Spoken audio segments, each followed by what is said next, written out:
With your support, we can raise your voice globally. उन्होंने पगड़ी issue ਨੂੰ ਬਿਲਕੁਲ मतलब कि फ्रांस ਦੇ ਰਾਸ਼ਟਰਪਤੀ ਦੇ ਸਾਹਮਣੇ ਲੈ ਕੇ ਆਇਆ ਹੀ ਨਹੀਂ ਹੈ. With your support, we can address those issues that no other media talks about. ਜੋ ਹਾਲ ਅਕਾਲੀਆਂ ਨੇ ਬਾਦਲ ਕਿਆ ਨੇ ਇਹਨਾਂ ਨੇ ਸਿੱਖੀ ਦਾ ਤੇ ਬੇੜਾ ਗਰਕ ਕੀਤਾ ਹੈ. With your support, we can bring you breaking news from around the world. It's about consulting our allies and having a dialogue. These lessons, as I stated, was learned while working with our coalition partners. With your support, we can educate and inform everyone about who Sikhs are and connect our youth to Sikhi. And it's just, representative of a culture that's all about peace. Support your TV channel and help us take your voices to everyone around the world for every human rights issue. United Sikhs ਜਥੇਬੰਦੀ ਨੇ French ਅਤੇ European courts ਦੇ ਨਾਲ-ਨਾਲ United Nations Human Rights Committee ਦਾ ਦਰਵਾਜ਼ਾ ਵੀ ਖੜਕਾਇਆ. All of this is only possible with your generous donations. Continue your support to us and let's go further together. To donate today, please log on to our website www.tv84.tv and donate via PayPal on our website, or you can mail us your donations to TV84 36-01 37th Avenue, Long Island City, New York 11101.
ਵਿਦੇਸ਼ ਵਿੱਚ ਬੈਠੇ ਸਾਡੇ TV 84 ਦੇ ਦਰਸ਼ਕਾਂ ਨੂੰ ਪਿਆਰ ਭਰੀ ਸਤਿ ਸ੍ਰੀ ਅਕਾਲ। ਮੈਂ ਹਾਂ ਤੁਹਾਡੀ ਹੋਸਟ ਗੁਰਮੀਤ ਸੋਢੀ। ਅੱਜ ਇੱਕ ਇਸ ਤਰ੍ਹਾਂ ਦੇ ਹਿਸਟੋਰੀਕਲ ਜਗ੍ਹਾ ਤੇ ਖੜੇ ਹਾਂ ਜਿੱਥੇ ਆਪਣੀ ਆਜ਼ਾਦੀ ਦੀ ਆਵਾਜ਼ ਦੇ ਲਈ ਹਿੰਦੂਸ ਤੇ ਸਿੱਖਸ ਨੇ अर्ਲੀ 1900s ਵਿੱਚ ਇੱਕ ਮੂਵਮੈਂਟ ਸ਼ੁਰੂ ਕੀਤੀ ਸੀ। ਉਸ ਮੂਵਮੈਂਟ ਦਾ ਨਾਂ ਸੀ ਗਦਰ ਮੂਵਮੈਂਟ ਇਨ ਅਮਰੀਕਨ ਨੋਨ ਐਜ਼ ਮਿਊਟਨੀ। ਇਸ ਗੁਰਦੁਆਰੇ ਦੀ ਸਥਾਨ ਜਿੱਥੇ ਅਸੀਂ ਅੱਜ ਖੜੇ ਹਾਂ, this Gurdwara was founded 104 years ago in 1912 ਜਦੋਂ ਇੱਥੇ ਪਹਿਲੇ ਨਿਸ਼ਾਨ ਸਾਹਿਬ ਦੀ ਸੇਵਾ ਕੀਤੀ ਗਈ ਸੀ। ਗੁਰੂ ਗ੍ਰੰਥ ਸਾਹਿਬ ਜੀ ਦਾ ਪ੍ਰਕਾਸ਼ ਵੀ ਕੀਤਾ ਗਿਆ ਸੀ under the leadership of ਸਰਦਾਰ ਬਸਾਖਾ ਸਿੰਘ ਤੇ ਭਾਈ ਜਵਾਲਾ ਸਿੰਘ ਜੀ। ਉਸਦੇ ਨਾਲ ਹੀ you can see behind me there's a historical press ਜਿਸ ਦੇ ਉੱਤੇ ਆਪਣੀ ਆਵਾਜ਼ ਦੁਨੀਆ ਅੰਦਰ ਪਹੁੰਚਾਉਣ ਦੇ ਲਈ the first newspaper of Gadar movement was printed on this press.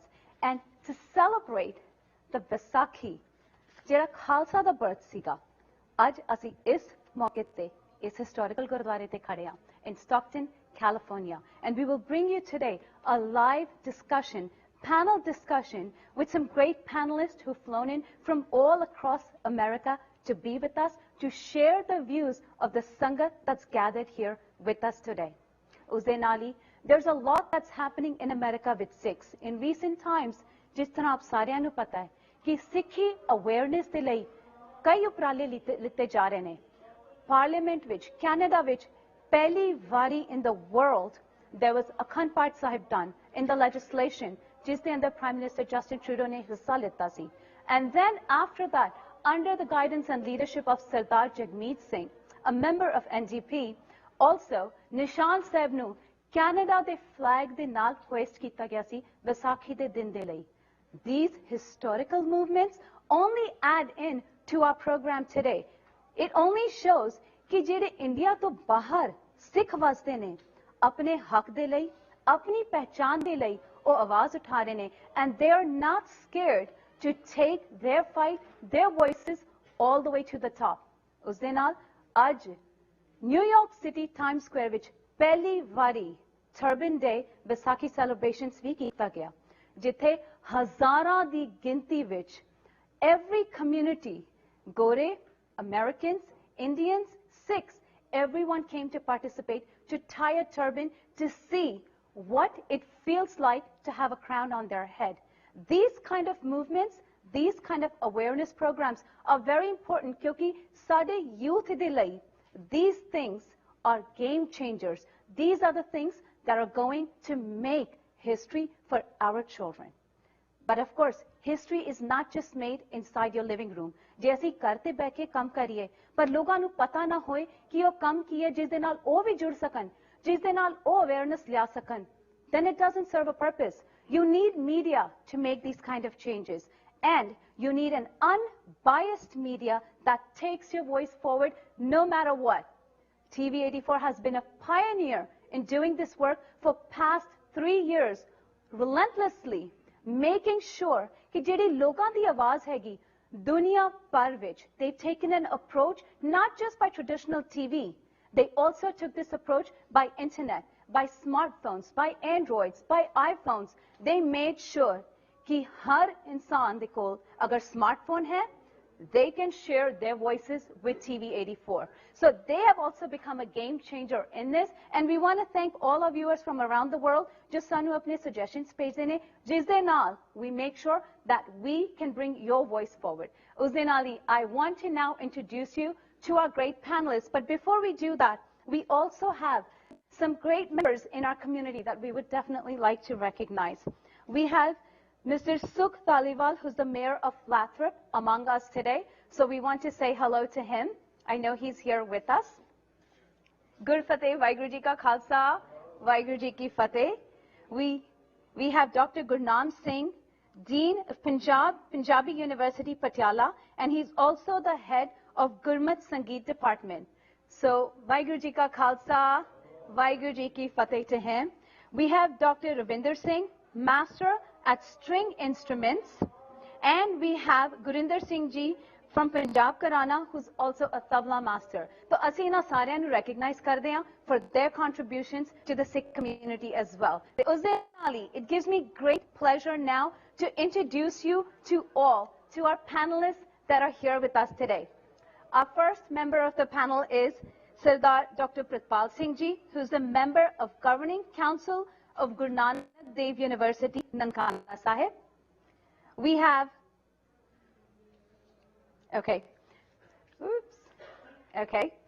we have Sardar Jaswant Singh Hoti, President of Gurdwara Prabandhak Committee of America.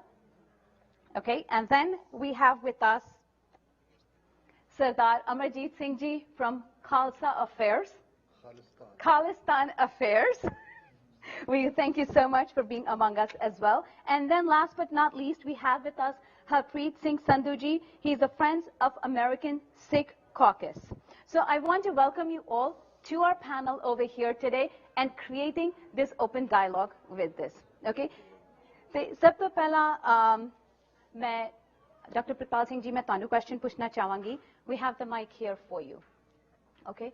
Being a member of the Pakistan Gurdwaras, an advisory board member, what exactly does that mean? How is it that you are helping the Gurdwaras ਜਿਹੜੇ ਉੱਥੇ ਪਾਕਿਸਤਾਨ ਵਿੱਚ ਨੇ ਉਹਨਾਂ ਦੀ ਦੇਖ ਰੇਖ ਜਿਸ ਤਰ੍ਹਾਂ ਹੈਗੀ? How is it that you're helping with that?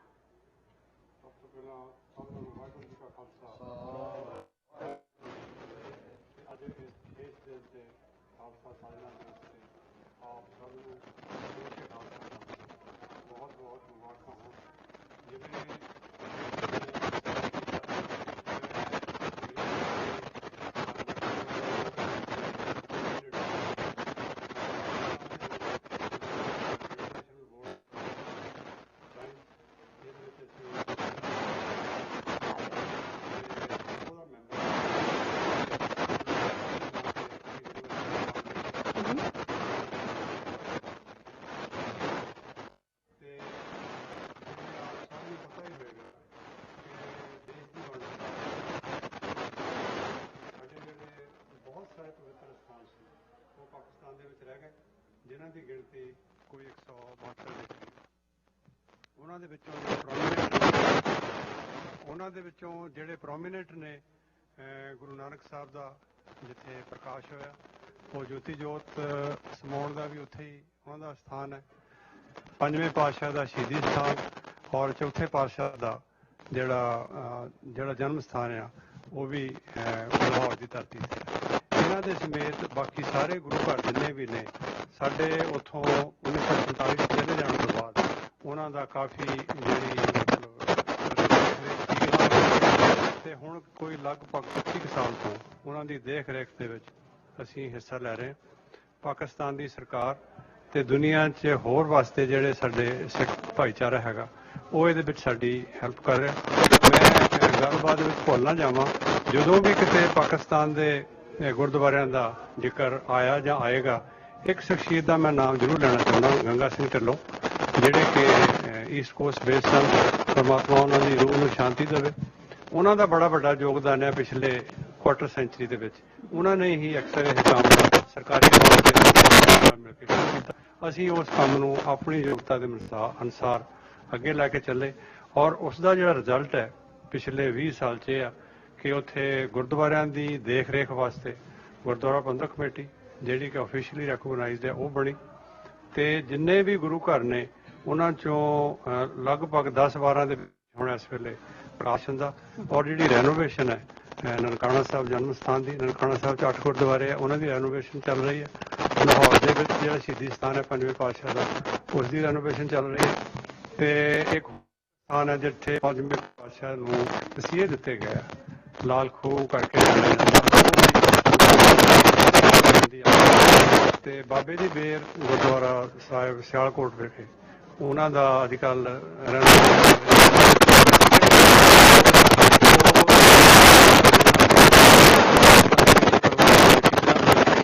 ਸਾਰੀ ਦੁਨੀਆ 'ਚੋਂ ਆਪਣੀ ਹਿੱਤ ਅਨੁਸਾਰ ਉਹਨਾਂ ਦੀ ਦੇਖ ਰੇਖ ਵਾਸਤੇ ਮੁੜ ਸਾਰੀ ਵਾਸਤੇ ਅਸੀਂ ਯਤਨ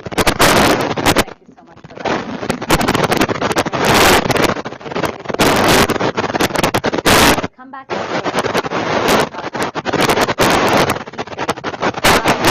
Now next we go to Sardar Jaswant Singh Hoti ji, who is the president of American Gurdwara Prabandhak Committee. For many years now, you're serving at this post. So मैं ਤੁਹਾਨੂੰ ਪੁੱਛਣਾ ਚਾਹਾਂਗੀ ਕਿ as a president of such a big organization, tell me what are the different things ਜੋ ਇਸ organization ਨੇ ਕੀਤੀ ਹੈਗੀ American ਗੁਰਦੁਆਰਿਆਂ ਦੇ ਲਈ। ਸਭ ਤੋਂ ਪਹਿਲਾਂ ਵਾਹਿਗੁਰੂ ਜੀ ਕਾ ਖਾਲਸਾ ਵਾਹਿਗੁਰੂ ਜੀ ਕੀ ਫਤਿਹ। ਸਮੁੱਚੇ ਖਾਲਸਾ ਪੰਥ ਨੂੰ ਵਿਸਾਖੀ ਦੀਆਂ ਲੱਖ-ਲੱਖ ਵਧਾਈਆਂ ਹੋਣ। ਜਿਵੇਂ ਭੈਣ ਜੀ ਤੁਸੀਂ ਸਵਾਲ ਕੀਤਾ, ਤਕਰੀਬਨ 16-17 ਸਾਲ ਪੁਰਾਣੀ ਇਹ ਸੰਸਥਾ ਹੈ ਔਰ ਪਿਛਲੇ 4 ਸਾਲ ਤੋਂ ਸਾਰੇ ਵੀਰਾਂ ਦੇ ਨਾਲ ਮਿਲ ਕੇ ਇਹ ਜਿਹੜੀ ਸੇਵਾ ਇਸੇ ਹੀ ਗੁਰੂ ਘਰ ਦੇ ਵਿੱਚ ਦਿੱਤੀ ਸੀ। ਸਭ ਤੋਂ ਪਹਿਲਾਂ ਮੈਂ ਇਹ ਜ਼ਰੂਰ ਆਪ ਜੀ ਨੂੰ ਦੱਸਣਾ ਚਾਹਾਂਗਾ ਕਿ ਅਮਰੀਕਨ ਗੁਰਦੁਆਰਾ ਪ੍ਰਬੰਧਕ ਕਮੇਟੀ ਦਾ ਬਾਕੀ ਗੁਰੂ ਘਰਾਂ ਦੇ ਉੱਤੇ ਕੋਈ ਸਿੱਧਾ ਕੰਟਰੋਲ ਨਹੀਂ ਹੈ। ਹਰ ਇੱਕ ਗੁਰੂ ਘਰ ਦਾ ਆਪਣਾ ਆਪਣਾ ਸੰਵਿਧਾਨ ਹੈ, ਆਪਣੇ ਆਪਣੇ ਉਹਨਾਂ ਦੇ ਬਾਈਲਾਜ਼ ਨੇ। ਉਹ ਜਿਹੜਾ ਨੇਤਾ ਪ੍ਰਤੀ ਉਹਨਾਂ ਦਾ ਕੰਮਕਾਜ ਹੈ, ਗੁਰੂ ਘਰਾਂ ਦੇ ਪ੍ਰੋਗਰਾਮ ਨੇ, ਉਹਨਾਂ ਦੇ ਵਿੱਚ ਸਿੱਧੇ ਤੌਰ ਤੇ ਸਾਡੀ ਕੋਈ ਦਖਲਅੰਦਾਜ਼ੀ ਨਹੀਂ।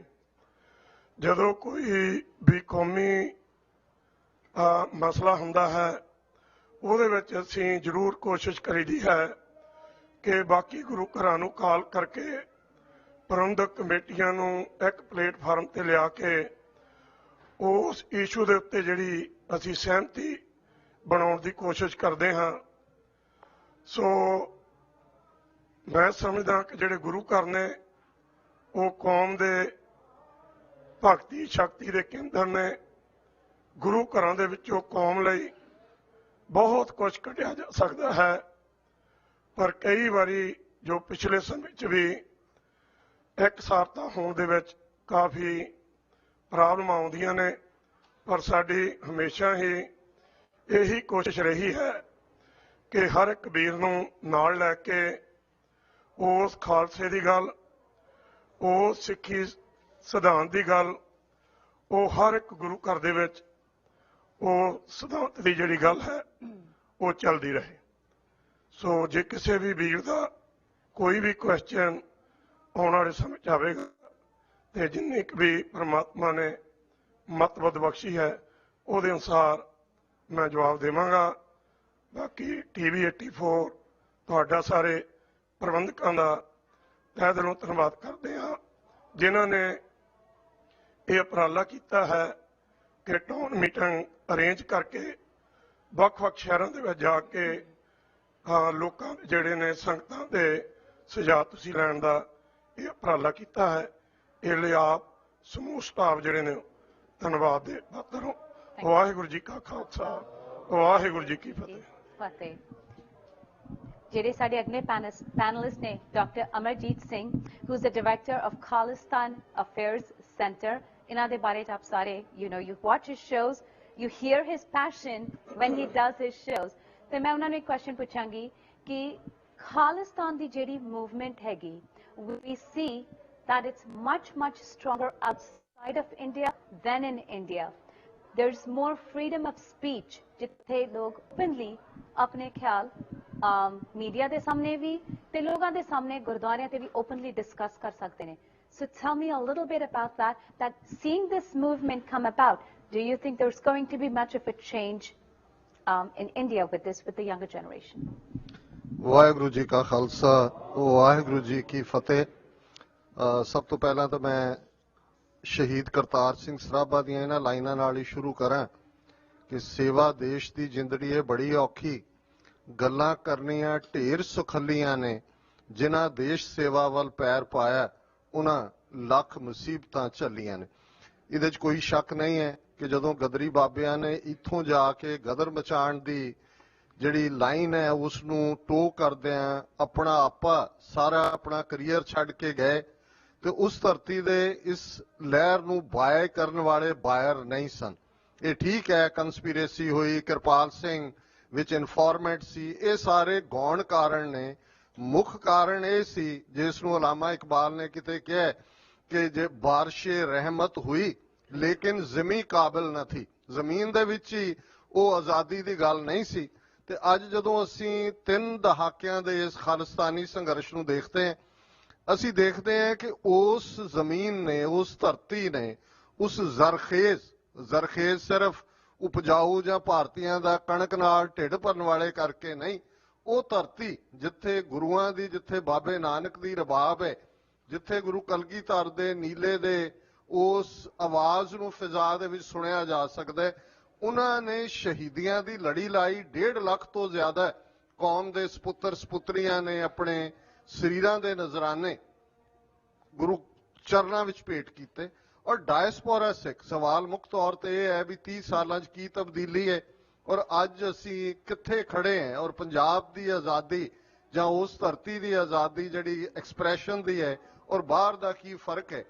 ਮੈਂ ਸਮਝਦਾ ਵੀ 4 ਮਿਲੀਅਨ ਸਿੱਖ ਡਾਇਸਪੋਰਾ ਜਿਹੜਾ ਭਾਰਤ ਦੇ ਨਕਸ਼ੇ ਦੀ ਕੈਦ ਤੋਂ ਬਾਹਰ ਹੈ, ਉਹਨੇ ਉਸ ਆਵਾਜ਼ ਨੂੰ ਜਿਹੜੀ 20ਵੀਂ ਸਦੀ ਦੇ ਮਹਾਨ ਸਿੱਖ ਸ਼ਹੀਦ ਸੰਤ ਜਰਨੈਲ ਸਿੰਘ ਜੀ ਖਾਲਸਾ ਪਿੰਡਾਂ ਵਾਲਿਆਂ ਨੇ ਬੁਲੰਦ ਸੁਰ 'ਚ ਦਿੱਤੀ ਸੀ, ਖਾਲਸਾ ਜੀ ਸ਼ਹੀਦਾਂ ਦੇ ਖੂਨ ਦਾ ਹੱਕ ਲੈਣੇ।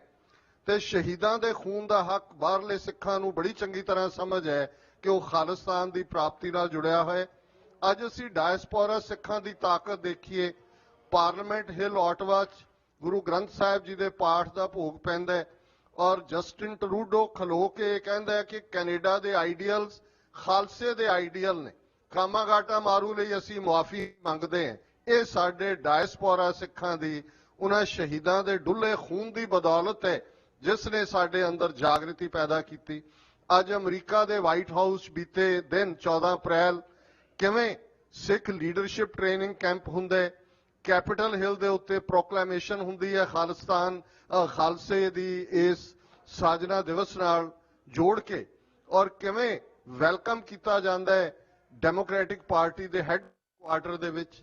ਜੇ ਇੰਗਲੈਂਡ ਔਰ ਆਸਟ੍ਰੇਲੀਆ ਦੇ ਪ੍ਰਾਈਮ ਮਿਨਿਸਟਰ ਇਹਨਾਂ ਦੋਨਾਂ ਦਿਨਾਂ ਦੇ ਮੌਕੇ ਵਧਾਈ ਦੇ ਸਨੇਹ ਦਿੰਦੇ ਨੇ ਤੇ ਵਧਾਈ ਦੇ ਸਨੇ ਇਹ ਨਹੀਂ ਨੇ ਕਿ ਜੀ ਵਿਸਾਖੀ ਆ ਗਈ, ਕਣਕਾਂ ਪੱਕ ਗਈਆਂ, ਜੱਟ ਭੰਗੜੇ ਪਾ ਰਹੇ ਨੇ, ਆਹ ਹੋ ਰਿਹਾ ਉਹ ਹੋ ਰਿਹਾ। ਜਿਸ ਖਾਲਸਾ ਸਾਜਨਾ ਨੂੰ ਉੱਥੋਂ ਦੀ ਡੋਮੀਨੇਟ ਤਾਕਤ ਨੇ ਕਲਚਰ ਦੇ ਨਾਂ ਥੱਲੇ ਰੋਲਣ ਦੀ ਕੋਸ਼ਿਸ਼ ਕੀਤੀ, ਅੱਜ ਵਾਪਸ ਉਹ ਸੈਂਟਰਲ ਸਟੇਜ ਤੇ ਹੈ ਕਿ ਖਾਲਸੇ ਦਾ ਬਰਥਡੇ ਹੈ, ਇਹ ਖਾਲਸੇ ਦਾ ਜਨਮ ਦਿਹਾੜਾ ਹੈ, ਸਿਰਜਣਾ ਦਿਵਸ ਹੈ, ਪ੍ਰਗਟ ਦਿਵਸ ਹੈ। ਔਰ ਮੈਂ ਸਮਝਦਾ ਵੀ ਜਿਸ ਤੇਜ਼ੀ ਨਾਲ ਬਾਹਰਲੇ ਸਿੱਖਾਂ ਨੇ ਆਪਣੀ ਤਾਕਤ ਦਿਖਾਈ ਹੈ, ਪਰਮਜੀਤ ਸਿੰਘ ਪੰਮਾ ਦਾ ਸੇਫ ਵਾਪਸ ਇੰਗਲੈਂਡ ਪਹੁੰਚਣਾ ਹੋਏ, ਇਹ ਸਾਡੀ ਤਾਕਤ ਹੈ। ਔਰ ਫਰੀडम ਆਫ ਐਕਸਪ੍ਰੈਸ਼ਨ ਜ਼ਾਹਰ ਹੈ ਪੰਜਾਬ ਦੇ ਵਿੱਚ ਵੀ ਉਹਨਾਂ ਨੇ ਉਹ ਆਵਾਜ਼ ਜਿਹੜੀ ਫਰੀडम ਆਫ ਐਕਸਪ੍ਰੈਸ਼ਨ ਦੀ ਸਰਬੱਤ ਖਾਲਸਾ ਹੈ 10 ਨਵੰਬਰ ਨੂੰ ਚੱਬਾ 'ਚ ਹੋਇਆ, ਉਸ ਨੂੰ ਸੈਡੀਸ਼ਨ ਬਣਾ ਦਿੱਤਾ, ਦੇਸ਼ਧਰੋਹ ਬਣਾ ਦਿੱਤਾ। ਔਰ ਅੱਜ ਹਾਲ ਇਹ ਹੈ ਕਿ NDTV ਦਾ ਪ੍ਰਮੁੱਖ ਪ੍ਰਣਵ ਰॉय ਉਹ ਇਹ ਕਹਿੰਦਾ ਦਿੱਲੀ 'ਚ ਖਲੋ ਕੇ ਕਿ 1950s ਦੇ ਵਿੱਚ ਅਮਰੀਕਾ ਦੇ ਵਿੱਚ ਮੈਕਾਰਥੀਜ਼ਮ ਸੀ, ਜਿਹਦਾ ਸਲੋਗਨ ਸੀ ਕਿ there is a red bug under every rug, ਕਿ ਹਰ ਰਗ ਦੇ ਥੱਲੇ ਕਾਮਰੇਡ ਹੈ, ਕਮਿਊਨਿਸਟ ਹੈ। ਔਰ ਇੱਥੇ ਬੜੀ ਪਰਸੀਕਿਊਸ਼ਨ ਹੋਈ ਇਸ ਦੇ ਥੱਲੇ।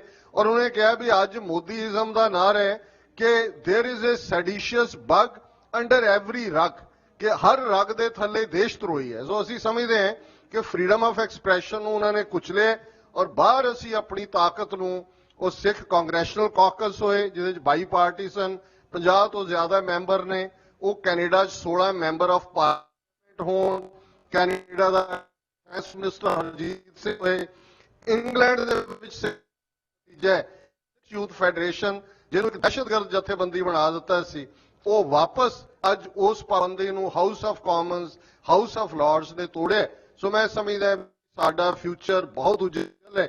ਔਰ ਸੁਗੰਧ ਸਮੀਰ ਦੀਆਂ ਲਾਈਨਾਂ ਨਾਲ ਮੈਂ ਕਲੋਜ਼ ਕਰਾਂ ਕਿ ਝਲਕ ਸੁੰਦਰ ਤੋਂ ਰੋਸ਼ਨ ਪੰਦ ਹੋਏ ਕੀ ਗਮ ਜੇ ਸਿਰ ਤੇ ਪੰਡਾਂ ਭਾਰੀਆਂ ਨੇ। ਵਾਹਿਗੁਰੂ ਜੀ ਕਾ ਖਾਲਸਾ, ਵਾਹਿਗੁਰੂ ਜੀ ਕੀ ਫਤਿਹ। Our final panelist, Sardar Harpadu, Friends of American Sikh Caucus, जिन्हों ने एक अहम उपराला लेता है, where in order to make a difference, you need to be involved.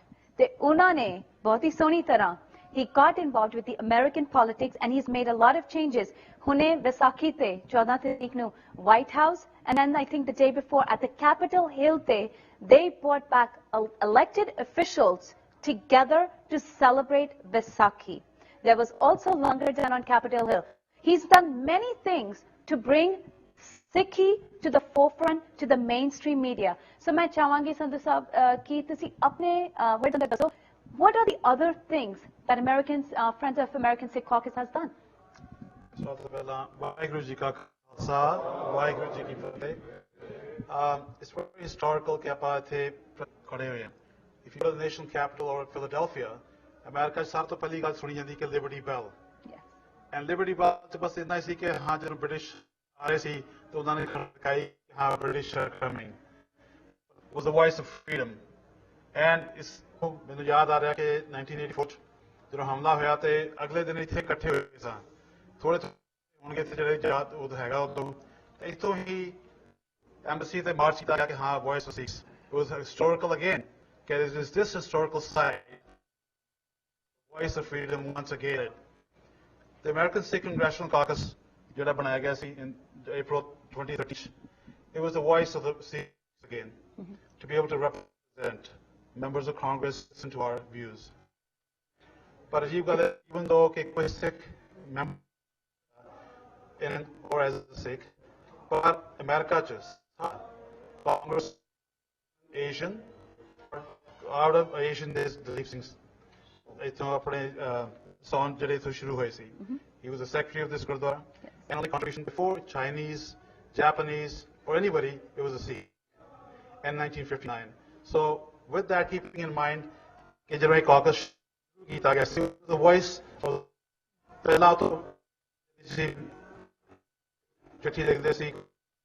but we felt there was a need for a caucus. There's the solid voice of the Sikhs. So in April of 2013, caucus shuru kita. Number 48 members of Congress. Very nice. Majority, yes, are for okay. Sikh Jaipur America. So, the reasoning why was talk about hate crime. school bullying. Yeah.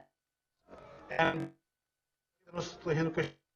ਕਿੰਨੇ ਕੁ ਸਿੱਖ ਨੇ ਤੁਹਾਨੂੰ ਕੋਈ ਪਤਾ ਨਹੀਂ ਕਿੰਨੇ ਸਿੱਖ ਅੱਜ ਉਹਦੇ ਕਰਕੇ ਸੈਂਸਸ ਇਜ਼ ਇੰਪੋਰਟੈਂਟ ਕਿਉਂਕਿ ਸੈਂਸਸ ਦੇ ਸਾਥ ਕਿੰਨੇ ਸਿੱਖ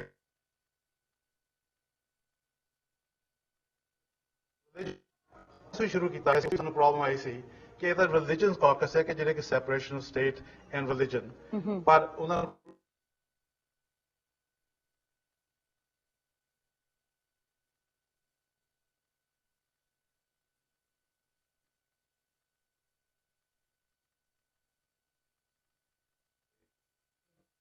voice speaks all around. What have we done?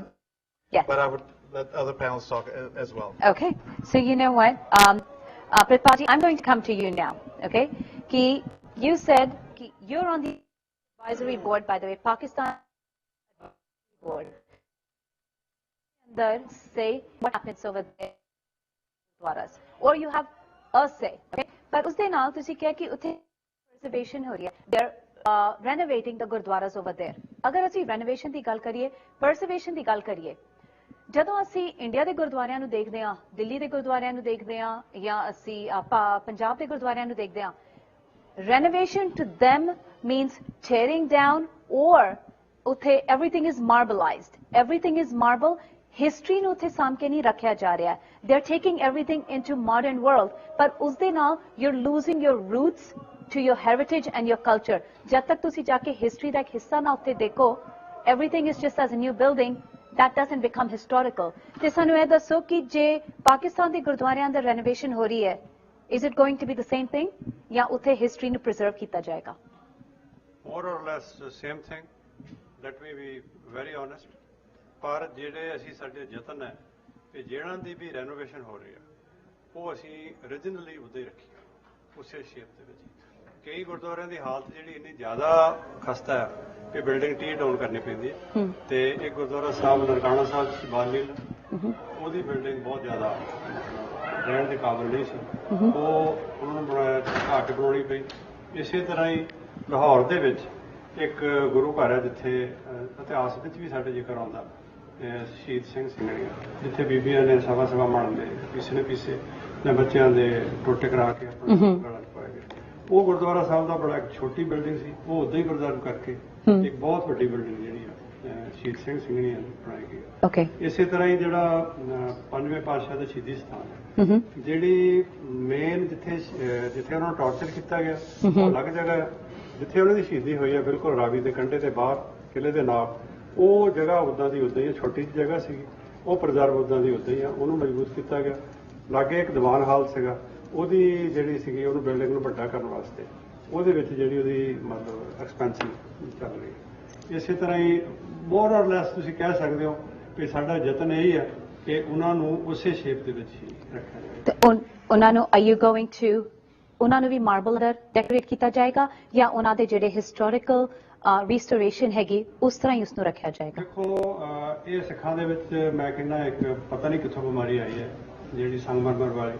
ਹਾਂਜੀ। ਯਤਨ ਕਰਨ ਦੇ ਬਾਵਜੂਦ ਵੀ ਕਈ ਵਾਰ 6 ਮਹੀਨੇ ਬਾਅਦ ਜਾਈਦਾ ਤਾਂ ਉੱਥੇ ਸਾਰੇ ਸੰਗਮਰਮਰ ਵੀ ਥੱਲੇ ਲੱਗਾ। ਓਕੇ। ਪਰ ਜਿਹੜੀ ਓਰੀਜਨੈਲਿਟੀ ਆ ਬਿਲਡਿੰਗਸ ਦੀ ਉਹ ਉੱਦਾਂ ਦੀ ਉੱਦਾਂ ਹੀ ਹੈ। ਨਨਕਾਣਾ ਸਾਹਿਬ ਦੀ ਅੱਜ ਕੱਲ੍ਹ ਰੈਨੋਵੇਸ਼ਨ ਚੱਲ ਰਹੀ ਹੈ, ਉਹਦੇ ਤੇ ਪਿਛਲੇ 50 ਸਾਲ 'ਚ ਸਫੈਦੀ ਕਰ ਕਰਕੇ ਉਹਦੇ ਏਡੀ ਏਡੀ ਮੋਟੀ ਤਹਿ ਚੜੀ ਹੋਈ ਸੀ, ਸਾਰਾ ਉਹਨੂੰ ਛਿੱਲ ਕੇ ਤੇ ਓਰੀਜਨੈਲਿਟੀ ਉਹਦੇ ਵਿੱਚੋਂ ਕੱਢ ਕੇ ਹੁਣ ਉਹਨੂੰ ਉਸੇ ਤਰ੍ਹਾਂ ਜਿਹੜੀ ਬਾਹਰਲੀ ਫਸੀਲ ਹੈ, ਜਿਹੜੀ ਆਮ ਆਪਾਂ ਫੋਟੋ ਦੇ ਇਹ ਬਾਹਰਲੀ ਫਸੀਲ ਹੈ, ਜਿਹੜਾ ਜਨਮ ਸਥਾਨ ਆ ਉਹ ਅੰਦਰਲੇ ਪਾਸੇ, ਉਹ ਤਾਂ ਉਦਾਂ ਦਾ ਉਦਾਂ ਹੀ ਹੈ। ਬਾਹਰਲੀ ਜਿਹੜੀ ਫਸੀਲ ਹੈ ਪੂਰੀ ਦੀ ਪੂਰੀ ਉਹਨੂੰ ਬਿਲਕੁਲ ਓਰੀਜਨਲ ਸ਼ੇਪ ਦੇ ਵਿੱਚ ਕੱਢਿਆ ਜਾਵੇ। ਜਿਹੜੀਆਂ ਬਿਲਡਿੰਗਸ ਨਵੀਆਂ ਬਣੀਆਂ ਆਫ ਕੋਰਸ ਉਹ ਤਾਂ ਅੱਜ ਕੱਲ੍ਹ ਦੇ ਇਸੇ ਤਰ੍ਹਾਂ ਹੀ ਦੂਸਰੇ ਪਹਿਲੇ ਪਾਤਸ਼ਾਹ ਦਾ ਜਿੱਥੇ ਜੋਤੀ ਜੋਤ ਸਮਾਇਆ ਉਹ ਬਿਲਡਿੰਗ ਉਦਾਂ ਦੀ ਉਦਾਂ ਹੀ ਜਿਹੜੀ 1929 ਜਿੱਦਾਂ ਦੀ ਬਣੀ ਸੀ, ਉਹ ਤੋਂ ਪਹਿਲਾਂ ਤੇ ਪਤਾ ਨਹੀਂ ਕਿੱਦਾਂ ਦੀ ਹੋਏਗੀ ਕਿਉਂਕਿ ਦਰਿਆ ਦਾ ਕੰਢਾ ਉੱਥੇ ਇੱਕ ਦੋ ਵਾਰੀ ਨੁਕਸਾਨ ਹੋਇਆ ਸੀ, ਪਰ ਉਹ ਓਰੀਜਨਲ ਈਵਨ ਜਿਹੜੇ ਗੁੰਬਦ ਦੇ ਅੰਦਰ ਉਹਦੇ ਵਿੱਚ ਵੀ ਕੋਈ ਟੀ ਪਲਾਸਟਰ ਕੋਈ ਨਹੀਂ। ਤੇ ਉੱਥੇ ਦੇ ਜਿਹੜੇ ਮਤਲਬ ਟੌਪ ਨੋਚ ਤੁਸੀਂ ਕਹਿ ਲਓ ਜਿਹੜੇ ਕੰਜ਼ਰਵੇਸ਼ਨ ਦੇ ਮਾਹਰ ਹੈਗੇ, ਬੜਾ ਅੱਛਾ ਪ੍ਰੀਮੀਅਰ ਇੰਸਟੀਚਿਊਟ ਹੈ ਉੱਥੇ NCA national college of arts British ਦੇ ਵਿੱਚ, ਉਹਦੇ ਜਿਹੜੇ ਪ੍ਰਿੰਸੀਪਲ ਜਾਂ ਉਹਦੇ ਜਿਹੜੇ ਪ੍ਰੋਫੈਸਰ ਉਹ ਸਾਡੇ ਬੋਰਡ ਤੇ ਆ। Okay. ਉਹ ਸਾਨੂੰ ਗਾਹੇ ਬਗਾਹੇ ਜਿਹੜਾ ਐਡਵਾਈਸ ਕਰਦੇ ਰਹਿੰਦੇ ਆ। Okay. ਤੇ ਇੰਡੀਆ ਤੋਂ ਵੀ Guru Ramdas school of planning Okay. Nanak Dev university ਉਹਦੇ ਹੈੱਡ ਨੇ, ਉਹ ਸਾਨੂੰ ਸਲਾਹ ਦਿੰਦੇ ਰਹਿੰਦੇ। Okay. ਸੋ ਬੇਸਿਕਲੀ ਮੋਰ ਔਰ ਲੈਸ ਜਿਹੜੀਆਂ ਪੁਰਾਣੀਆਂ ਬਿਲਡਿੰਗਸ ਆ ਅਸੀਂ ਕੋਸ਼ਿਸ਼ ਕਰ ਰਹੇ ਹਾਂ ਕਿ ਉਸੇ ਤਰ੍ਹਾਂ ਹੀ ਉਹਨਾਂ ਨੂੰ ਪ੍ਰਜ਼ਰਵ ਕੀਤਾ ਜਾਵੇ ਤੇ Okay. ਜਿਹੜੀਆਂ ਨਵੀਆਂ ਬਿਲਡਿੰਗਸ ਹੈਗੀਆਂ ਉਹਨਾਂ ਦਾ ਜ਼ਰੂਰ ਜਿਹੜੀ ਨਵੀਂ ਟੈਕਨੀਕ ਨੇ ਬਣਨੀਆਂ ਉਹਦਾ ਆਪਾਂ ਕੁਛ ਨਹੀਂ ਕਹਿ ਸਕਦੇ। ਪਰ ਅਗੇਨ ਜਿਹੜਾ ਤੁਹਾਡਾ ਸਵਾਲ ਸੀ ਸਾਡਾ ਯਤਨ ਹੈ ਕਿ ਇਹਨੂੰ ਮਤਲਬ ਬਹੁਤਾ ਜਿਹੜਾ ਮਾਰਬਲ ਆ ਉਹ ਨਾ ਹੋਵੇ। ਠੀਕ ਹੈ, ਮੈਂ I'll come back to you later with a follow-up question to that. ਤੇ ਮੈਂ ਹੁਣ ਪੁੱਛਣਾ ਚਾਹਾਂਗੀ I'll come to ਸਰਦਾਰ ਜਸਵੰਤ ਸਿੰਘ ਜੀ ਹੋਟੀ ਕਿ you said ਕਿ ਜਿਹੜੀ ਅਮਰੀਕਨ ਗੁਰਦੁਆਰਾ ਪ੍ਰਬੰਧਕ ਕਮੇਟੀ ਦਾ ਮੇਨ ਮਕਸਦ it's not to get involved in day-to-day operations of the Gurdwara. ਜਿਸ ਤਰ੍ਹਾਂ ਗੁਰਦੁਆਰੇ ਆਪਣੇ day-to-day operations ਕਰਦੇ ਨੇ that's up to them. But I do have one question about this ਕਿ ਸਾਡੇ ਗੁਰਦੁਆਰਿਆਂ ਦੇ ਵਿੱਚ ਅਗਰ ਤੁਸੀਂ ਦੇਖੋ ਕ੍ਰਿਸਚੀਅਨ ਰਿਲੀਜਨ ਨੂੰ ਦੇਖ ਲਓ, ਉਹਨਾਂ ਦੇ ਜਿਹੜੇ ਚਰਚਸ ਨੇ ਉਸ ਦੇ ਅੰਦਰ day-to-day operations ਉਸ ਚਰਚ ਰਨ ਕਰਦਾ ਹੈ, ਲੇਕਿਨ ਜਿਹੜਾ ਉਸਦਾ ਓਵਰਆਲ ਸਟਰਕਚਰ ਹੈ there's a certain bylaws ਜਿਹੜੇ ਵਾਟਿਕਨ ਤੋਂ ਆਉਂਦੇ ਨੇ ਜੋ ਫੋਲੋ ਕਰਦੇ ਨੇ। they all have a uniformity ਕਿ ਸਾਰਿਆਂ ਦਾ message and way of following is uniform. Why is it ਕਿ ਅਸੀਂ ਇਸ ਤਰ੍ਹਾਂ ਦੀ establishment ਕਿਉਂ ਨਹੀਂ ਕਰ ਸਕਦੇ? Why we don't have to get involved in day-to-day operations, but why can't there be a set bylaws? ਕਿਉਂਕਿ ਅਗਰ ਤੁਸੀਂ ਦੇਖੋ ਗੁਰਦੁਆਰਿਆਂ ਅੰਦਰ ਸਭ ਤੋਂ ਵੱਡਾ ਝਗੜਾ ਕਾਦੇ ਉੱਤੇ ਹੁੰਦਾ ਹੈ? ਇਲੈਕਸ਼ਨਸ ਦੇ ਉੱਤੇ। Why isn't there something that can be set for every gurdwara ki you know what, the term for each president or committee is 3 years, 4 years, and after that you have to move and go to the next post. That's not a day-to-day operation ਕਿਉਂਕਿ ਜੇ ਗੁਰਦੁਆਰੇ ਅੰਦਰ ਉਸ ਦੇ ਉੱਤੇ ਝਗੜੇ ਹੋਣ ਤੁਹਾਡੀ ਪੂਰੀ ਸੰਗਤ ਅੰਦਰ dissension ਆ ਜਾਂਦੀ ਹੈ। So do you think that's something that could be possible? ਸਭ ਤੋਂ ਪਹਿਲਾਂ ਭੈਣ ਜੀ ਜਿਹੜੀ ਤੁਸੀਂ ਗੱਲ ਕੀਤੀ ਹੈ ਅਸੀਂ ਸਮਝਦੇ ਹਾਂ ਕਿ ਸਿੱਖਾਂ ਦਾ ਸਰਵਉੱਚ ਜਿਹੜਾ ਅਸਥਾਨ ਹੈ ਉਹ ਸ਼੍ਰੀ ਅਕਾਲ ਤਖਤ ਸਾਹਿਬ ਹੈ। ਅਗਰ ਸ਼੍ਰੀ ਅਕਾਲ ਤਖਤ ਸਾਹਿਬ ਜੀ ਤੋਂ ਕੋਈ ਹੁਕਮਨਾਮਾ ਆਦੇਸ਼ ਇਹੋ ਜਿਹਾ ਜਾਰੀ ਹੋਵੇ ਕਿ ਜਿੱਥੇ ਜਿੱਥੇ ਵੀ ਗੁਰੂ ਘਰ ਹਨ ਸਾਡੀ ਜਿਹੜੀ ਮਿਨੀਮਮ ਕੋਡ ਆਫ ਕੰਡਕਟ ਰਹਿਤ ਮਰਜ਼ਾਦਾ ਉਹਨਾਂ ਨੂੰ ਆਧਾਰ ਬਣਾ ਕੇ ਕੋਈ ਐਸੇ ਬਾਈਲਾਜ਼ ਬਣਾਏ ਜਾਣ ਜਿਹੜੇ ਅਕਾਲ ਤਖਤ ਸਾਹਿਬ ਤੋਂ ਪ੍ਰਮਾਣਿਤ ਹੋਣ। ਹੁਣ ਮੈਂ ਦੇਖਦਾ ਕਿ ਸਾਡੇ ਗੁਰੂ ਘਰਾਂ ਦੀਆਂ ਲੜਾਈਆਂ ਜਿਹੜੀਆਂ ਨੇ ਉਹ ਸਮੇਂ ਦੇ ਨਾਲ ਡਿਫਰੈਂਟ ਸ਼ੇਪ ਜਿਹੜੀ ਆ ਉਹ ਧਾਰਨ ਕਰ ਰਹੀਆਂ ਨੇ।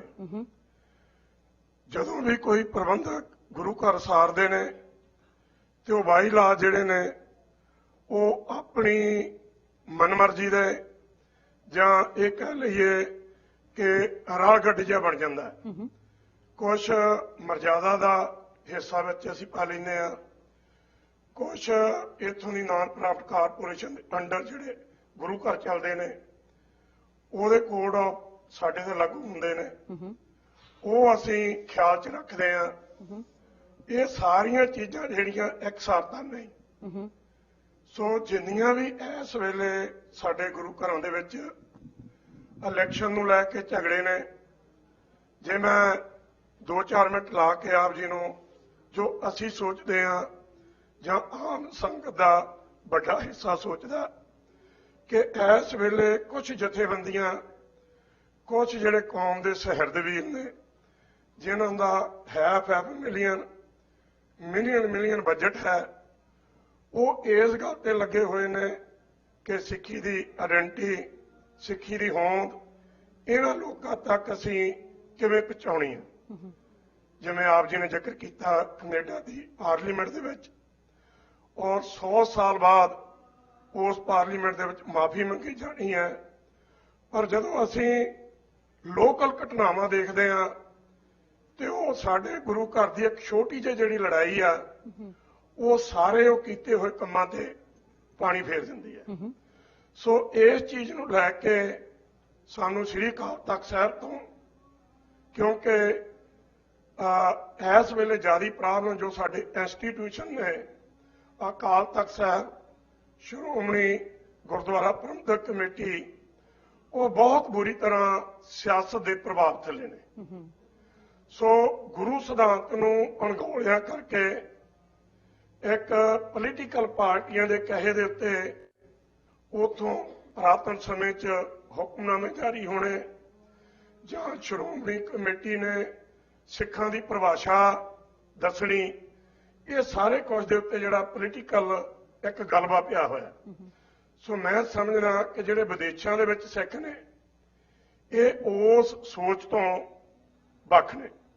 ਇਹਨਾਂ ਦੀ ਆਜ਼ਾਦ ਸੋਚ ਹੈ। ਇਹ ਕੁਛ ਨਾ ਕੁਛ ਕੌਮ ਦੇ ਵਿੱਚੋਂ ਕੁਛ ਨਾ ਕੁਛ ਚੰਗਾ ਕੱਢ ਸਕਦੇ ਨੇ, ਜਿਹੜੀ ਸਾਡੀ ਕੋਸ਼ਿਸ਼ ਵੀ ਹੈ। ਪਰ ਸਾਡਾ ਜਿਹੜਾ ਧੁਰਾ ਸ੍ਰੀ ਅਕਾਲ ਤਖਤ ਸਾਹਿਬ ਤੇ ਜਿਸ ਨੂੰ ਅਸੀਂ ਗੁਰੂ ਮੰਨਣਾ ਉਹ ਗੁਰੂ ਗ੍ਰੰਥ ਸਾਹਿਬ, ਇਹਨਾਂ ਦੋ ਚੀਜ਼ਾਂ ਨੂੰ ਲੈ ਕੇ ਅਸੀਂ ਸਹਿਮਤੀ ਪ੍ਰਗਟ ਕਰਦੇ ਹਾਂ। ਤੇ ਮੇਰਾ ਖਿਆਲ ਜਿਹੜੀਆਂ ਲੜਾਈਆਂ ਨੇ ਉਹ ਬਹੁਤ ਘਟਣ ਦੇ ਆਸਾਰ ਨੇ ਤੇ ਸਿੱਖੀ ਦੀ ਪ੍ਰਫੁੱਲਤਾ ਜਿਹੜੀ ਆ ਉਹਦੇ ਵਿੱਚ ਜ਼ਿਆਦਾ ਹੋਵੇਗੀ। ਸੋ ਮੈਂ ਤਾਂ ਸਮਝਦਾ ਕਿ ਸਾਨੂੰ ਰਲ ਮਿਲ ਕੇ ਇਹਨਾਂ ਚੀਜ਼ਾਂ ਦੇ ਉੱਤੇ ਵਰਕ ਕਰਨਾ ਚਾਹੀਦਾ। ਨਹੀਂ ਤਾਂ ਆਪ ਦੇਖ ਲਓ ਕਿ ਸਾਡੇ ਲੱਖਾਂ ਹੀ ਡਾਲਰ ਜਿਹੜੇ ਨੇ ਬਿਲਡਿੰਗਾਂ ਖੜੀਆਂ ਕੀਤੀਆਂ ਨੇ, ਨਗਰ ਕੀਰਤਨ ਹੋ ਰਹੇ ਨੇ, ਸਮਾਗਮ ਹੋ ਰਹੇ ਨੇ, ਪਰ ਆਮ ਸੰਗਤ ਜਿਹੜੀ ਆ ਉਹ ਘਰਾਂ ਨੂੰ ਕੀ ਲੈ ਕੇ ਜਾਂਦੀ ਹੈ। ਪੋਲੀਟੀਕਲ ਸਾਡੀ ਸੋਚ ਗੁਰੂ ਘਰ ਦੇ ਵਿੱਚੋਂ ਅਸੀਂ ਅੱਜ ਦੇ ਸਮੇਂ ਨੂੰ ਹਾਣੀ ਬਣਾਉਣ ਲਈ ਆਪਣੇ ਬੱਚਿਆਂ ਨੂੰ ਕੀ ਦੇ ਰਹੇ ਹਾਂ, ਇਹਦੇ ਉੱਤੇ ਜ਼ਿਆਦਾ ਵਰਕ ਕਰਨ ਦੀ ਲੋੜ ਹੈ। ਓਕੇ, ਯੂ ਨੋ ਵਾਟ, ਤੁਹਾਡਾ ਜਵਾਬ ਬਹੁਤ ਅੱਛਾ ਹੈਗਾ। ਇਸ ਦਾ ਮੈਂ ਫਾਲੋ ਅਪ ਤੁਹਾਨੂੰ ਬਾਅਦ ਇੱਕ ਹੋਰ ਵਾਰੀ ਪੁੱਛਾਂਗੀ, ਪਰ ਮੈਂ ਇੱਕ ਗੱਲ ਜ਼ਰੂਰ ਕਵਾਂਗੀ ਕਿ ਆਈ ਸੀ younger generation here. I see young people here who want to get involved. This is a very big food for thought for you guys to think about something like this कि जदों religion and politics शुरू तो ही has gone hand in hand with each other. जे एक अंदर खराबी आंदी है तो दूजे उत्ते affect जरूर होंदा है. This is something you guys need to think about what he said, that maybe being outside of America, outside of India, people can bring change. You have freedom of speech. Maybe the bylaws can be set from here for the American Gurdwaras. It's just something of food for thought. Maybe study lifetime ਅਸੀਂ ਅੰਦਰ ਇਹ change ਨਾ ਦੇਖ ਸਕੀਏ, but this is something I think that should be initiated, that there should be uniformity, ਕਿਉਂਕਿ ਸਾਡੀ youth ਦਿਨ ਬੇ ਦਿਨ ਗੁਰਦੁਆਰਿਆਂ ਤੋਂ ਦੂਰ ਜਾ ਰਹੀ ਹੈ ਨੇੜੇ, and one of the reasons is because they're tired of the politics, I think. So I will come back to you with more question on that one. ਤੇ Dr. Amarjeet Singh ji, freedom, Khalistan, they go as a synonym with the work that you do, okay? ਤੁਹਾਡੀ ਜਿਹੜੀ movement ਹੈ ਉਸ ਦੇ ਅੰਦਰ we see that a lot of people that are involved with your work, ਜਿਹੜੀ ਖਾਲਿਸਤਾਨ ਦੀ movement ਹੈਗੀ, the people that are involved with it are people who are directly affected, ਜਿਨ੍ਹਾਂ ਨੂੰ ਉਸ ਦੇ ਨਾਲ directly ਕੋਈ effect ਹੋਇਆ ਸੀਗਾ 1984 riots ਦੇ ਅੰਦਰ, 1947 ਅੰਦਰ, and 50 to 100 years before that. But as this generation's getting older, okay, it's been 30 years now, ਹੁਣ ਅਗਲੀ generation ਨੂੰ ਇਸ ਦੇ ਨਾਲ ਜੋੜਨ ਦੇ ਲਈ, ਇਸ movement ਵਿੱਚ ਜੋੜਨ ਦੇ ਲਈ, to take this message forward, the people that are living outside of India, what is being done to bring them together? ਤੁਹਾਡੇ ਸਵਾਲ ਦਾ ਅੱਧਾ ਪਾਰਟ ਠੀਕ ਹੈ, ਅੱਧੇ ਦੀ ਮੁਰੰਮਤ ਹੋਣ ਵਾਲੀ ਹੈ।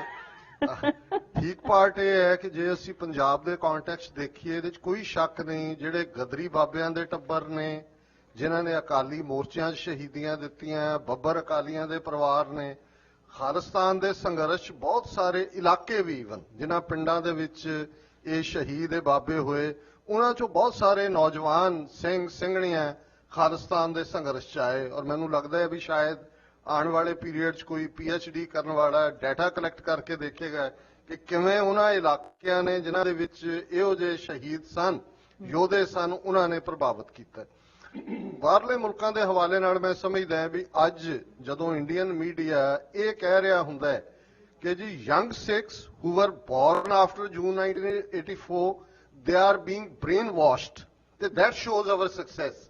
ਜਦੋਂ ਅਸੀਂ ਇਹ ਕਹਿੰਦੇ ਹਾਂ ਇਹ 32 ਸਾਲ ਹੋ ਗਏ ਜੂਨ 84 ਦੇ ਘੱਲੂਘਾਰੇ ਨੂੰ, ਤੇ ਜੇ ਅੱਜ 18 ਸਾਲਾਂ ਦਾ ਮੁੰਡਾ 20 ਸਾਲ ਦੀ ਬੱਚੀ ਦੂਸਰੇ ਉਹ ਝੰਡਾ ਬਰਦਾਰ ਬਣੇ ਨੇ, ਔਰ ਜਿਸ ਕਿਸਮ ਦਾ ਯੂਥ ਕੈਂਪਸ ਹੋਣ, ਔਰ ਮੈਂ ਅਮਰੀਕਾ ਦੇ ਲਿਹਾਜ਼ ਨਾਲ ਮੈਂ ਹਮੇਸ਼ਾ ਐਪਰੀਸ਼ੀਏਟ ਕਰਦਾ 9/11 ਬਹੁਤ ਵੱਡੀ ਟ੍ਰੈਜੇਡੀ ਸੀ, 올ਡਰ ਜਨਰੇਸ਼ਨ ਨੂੰ ਤੋਂ ਹੈਂਡਲ ਨਹੀਂ ਸੀ ਹੋਣਾ ਸਾਡੇ ਤੋਂ ਲੇਕਿਨ ਜਿਵੇਂ ਯੰਗਰ ਜਨਰੇਸ਼ਨ ਨੇ ਉਸ ਚੈਲੰਜ ਨੂੰ ਲਿਆ ਉਹ ਯੂਨਾਈਟਿਡ ਸਿੱਖਸ ਹੋਏ ਸਿੱਖ ਕੋਲੀਸ਼ਨ ਹੋਏ ਸੈਲਡੈਫ ਹੋਏ ਕਿਵੇਂ ਅੱਜ ਇਹ ਹਿਊਮੈਨਿਟੇਰੀਅਨ ਏਡ ਹੋਏ ਉਹਦੇ ਚ ਸਾਡੇ ਯੰਗ ਬੱਚੇ ਬੱਚੀਆਂ ਆਪਣੇ ਕੰਮਾਂ ਤੋਂ ਕਾਲਜਾਂ ਤੋਂ ਛੁੱਟੀਆਂ ਲੈ ਕੇ ਪਹੁੰਚੇ ਹੋਏ ਨੇ ਅਮਰੀਕਾ ਦੇ ਵਿੱਚ ਕਿਰਪਾਨ ਕੇਸ ਹੋਏ ਕੋਈ ਹੋਰ ਚੈਲੰਜਸ ਹੋਣ ਹੇਟ ਕ੍ਰਾਈਮਸ ਹੋਣ ਸੋ ਇਹ ਸਾਡੀ ਸਕਸੈਸ ਹੈ ਔਰ ਜੇ ਤੁਸੀਂ ਕਿਉਂਕਿ ਸਮਰ ਦੇ ਵਿੱਚ ਇਹਨਾਂ ਕੈਂਪਸ ਦੇ ਨਾਲ ਮੈਂ ਜੁੜਿਆ ਪਿਛਲੇ almost quarter of a century ਤੋਂ ਤੇ ਮੈਂ ਦੇਖਿਆ ਵੀ ਕਿਵੇਂ ਇਹ ਬੱਚੇ ਬੱਚੀਆਂ ਜਿਹੜੇ ਸਾਡੇ ਨਾਲੋਂ ਜ਼ਿਆਦਾ ਇਮਾਨਦਾਰ ਨੇ ਕਿਉਂਕਿ ਸਾਊਥ ਏਸ਼ੀਅਨ ਮਾਈਂਡਸੈਟ 'ਚ ਇੱਕ ਕਰੁੱਕਰੀ ਹੈ ਅਸੀਂ ਕਿਤੇ ਨਾ ਕਿਤੇ ਕਰੁੱਕ ਹੈ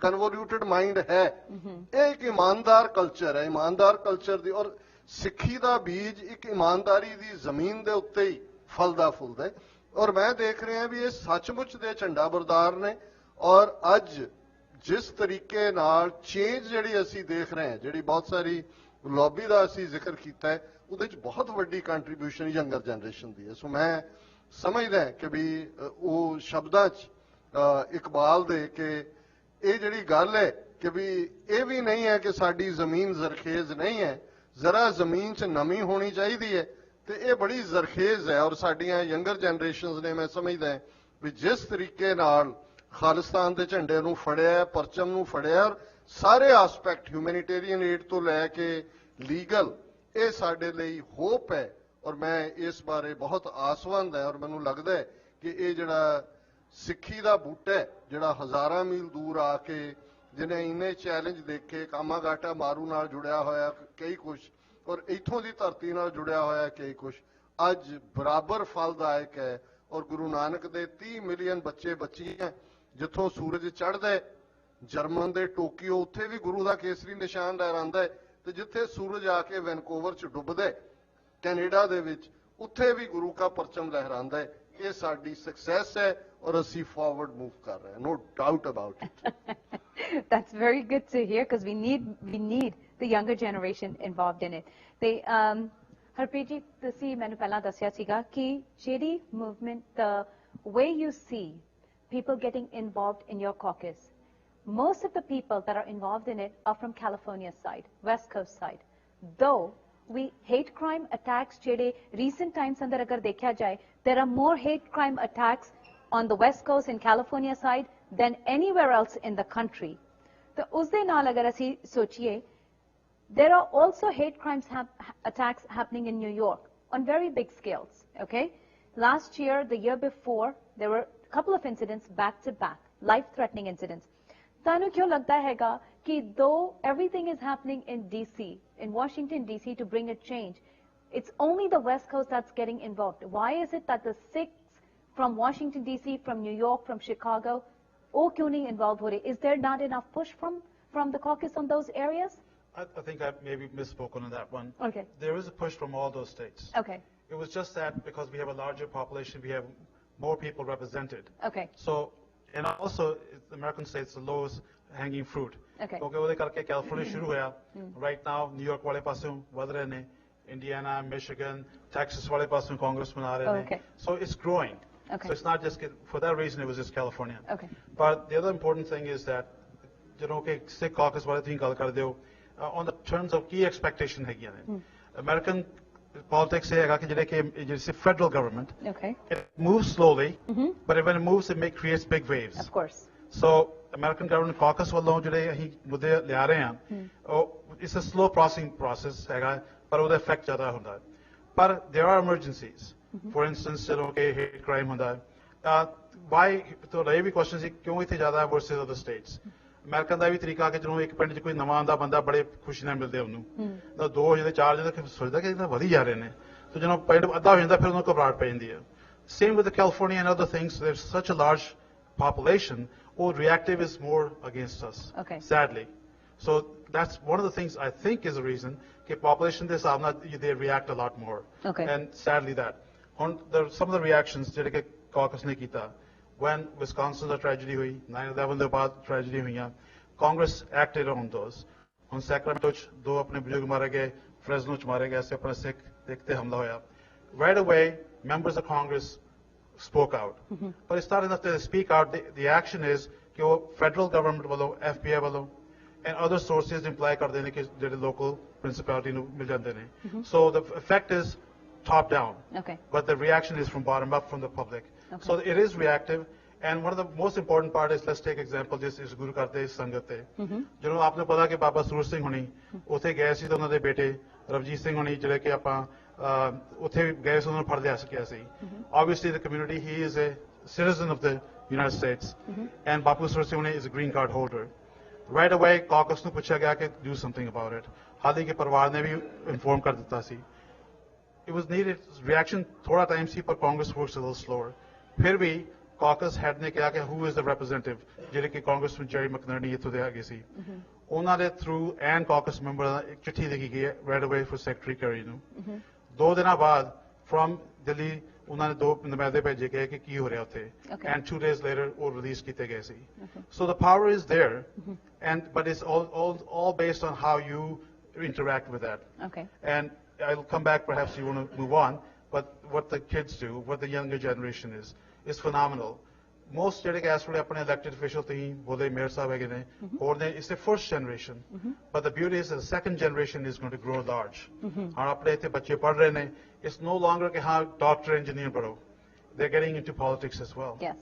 And that is the beauty of this country, that our population will magnify, and people will see very soon again larger state elected officials and congressional elected because of the next generation. Next generation. They are making a wave. It's not just ripples. We see ripples that are bringing waves now. Yes, Okay. absolutely. You know what? I know we're going to a question and answer session. Kuchi Mintandar Kolange. But now the next round of questions we ask you, we want it to be in a limited time frame, not more than a minute to minute and a half. Okay.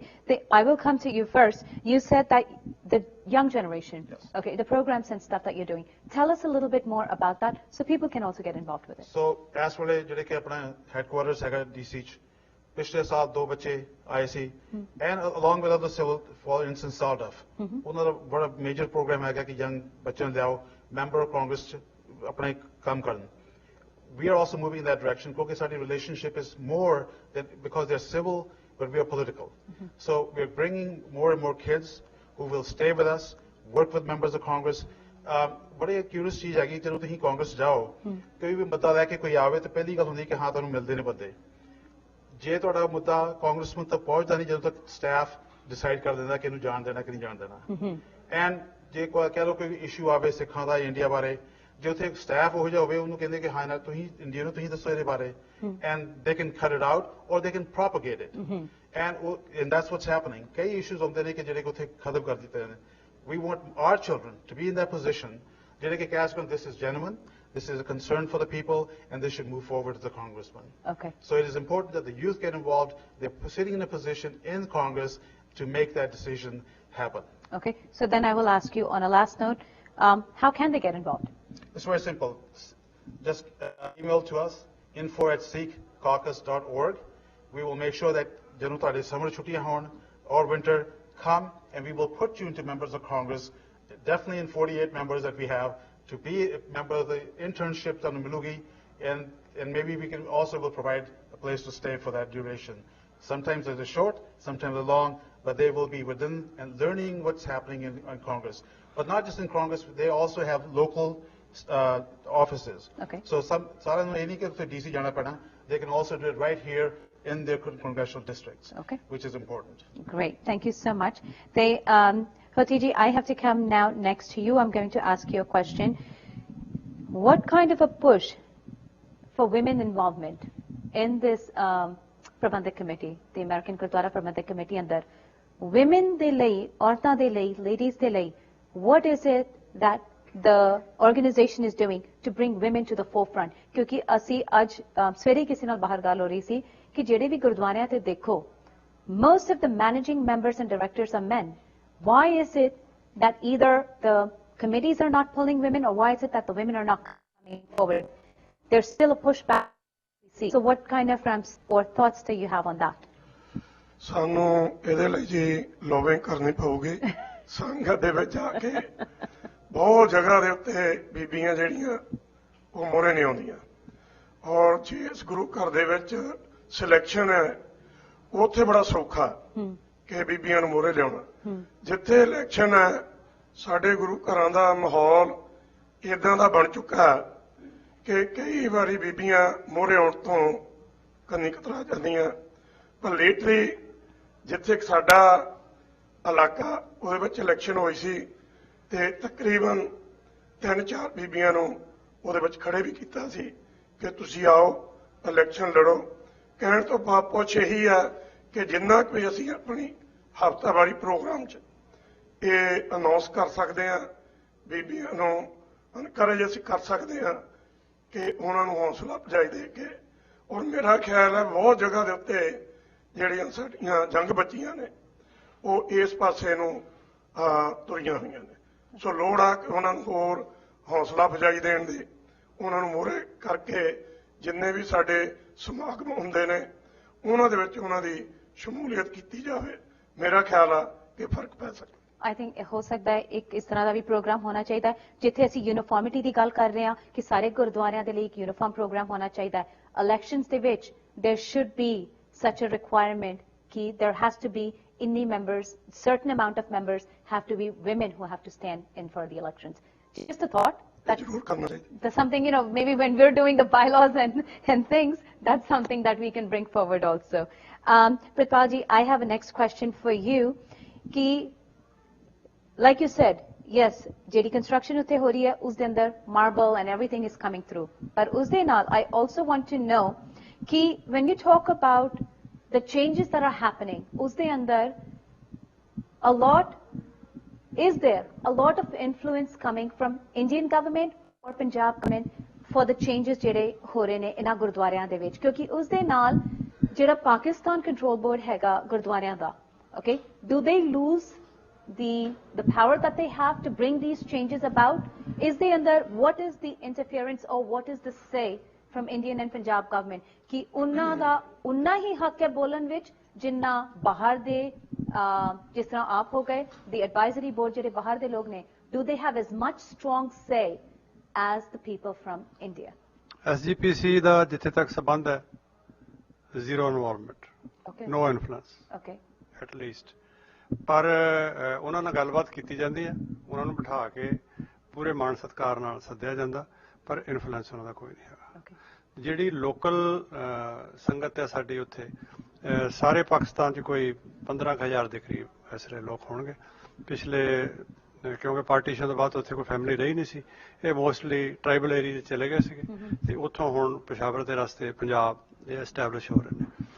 ਪਰ ਜਿਹੜੇ ਸਿੱਖ leadership ਹੈਗੀ ਆ other than SGPC ਉਹ involved ਨੇ, ਦਿੱਲੀ ਤੋਂ ਲੋਕ involved ਨੇ, ਬਾਬਾ ਸੇਵਾ ਸਿੰਘ ਖਡੂਰ ਸਾਹਿਬ ਵਾਲੇ ਉਹ ਇਨਵੋਲਵਡ ਨੇ ਤੇ ਹੋਰ ਇਸ ਤਰ੍ਹਾਂ ਦੀਆਂ ਜਿਹੜੀਆਂ ਸ਼ਖਸੀਅਤਾਂ ਨੇ ਇੰਡੀਪੈਂਡੈਂਟ ਉਹਨਾਂ ਦੀ ਇਨਵੋਲਵਮੈਂਟ ਹੈਗੀ ਆ। ਬਾਹਰਲੇ ਦੇਸ਼ਾਂ ਤੋਂ ਇੰਗਲੈਂਡ ਤੋਂ ਆਸਟ੍ਰੇਲੀਆ ਤੋਂ ਘੱਟ ਨੇ, ਇੰਗਲੈਂਡ ਤੋਂ ਕਾਫੀ ਨੇ ਤੇ ਅਮਰੀਕਾ ਤੋਂ ਕੁਝ ਲੋਕ ਇਨਵੋਲਵ ਹੈਗੇ ਨੇ।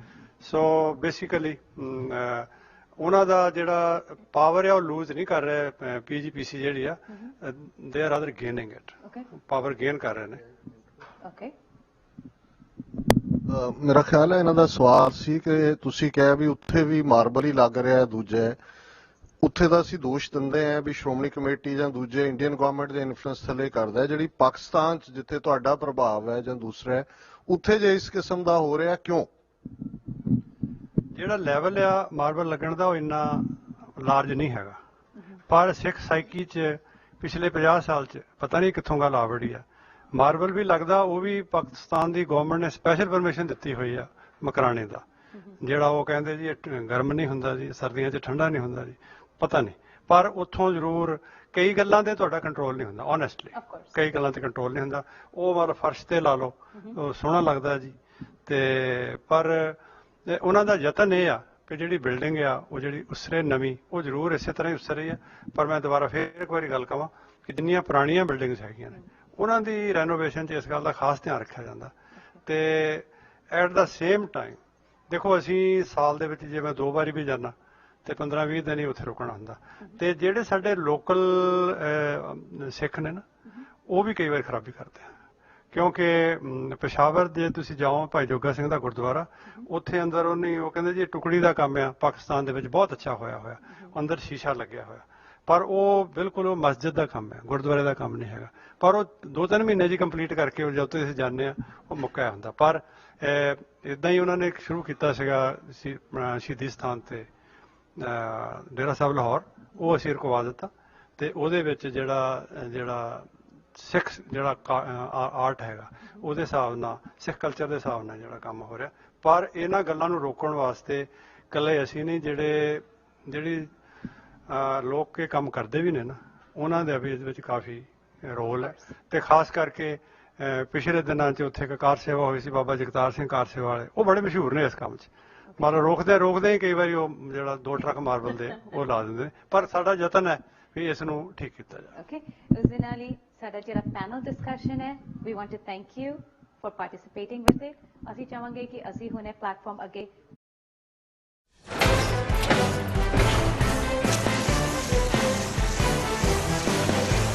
ओपन करिए, संगत के लिए ओपन करिए। सो वी वांट कि एनी क्वेश्चंस जेडी संगत अंदर हैं, we want you to ask. Who do you have any questions for any of the panelists? कोई भी question we want, please do come forward and share. साडे कोल mic इत्थे हैगा, so Reet, we can pass the mic around. Okay, does anyone have a question for the panelists? Okay, right here.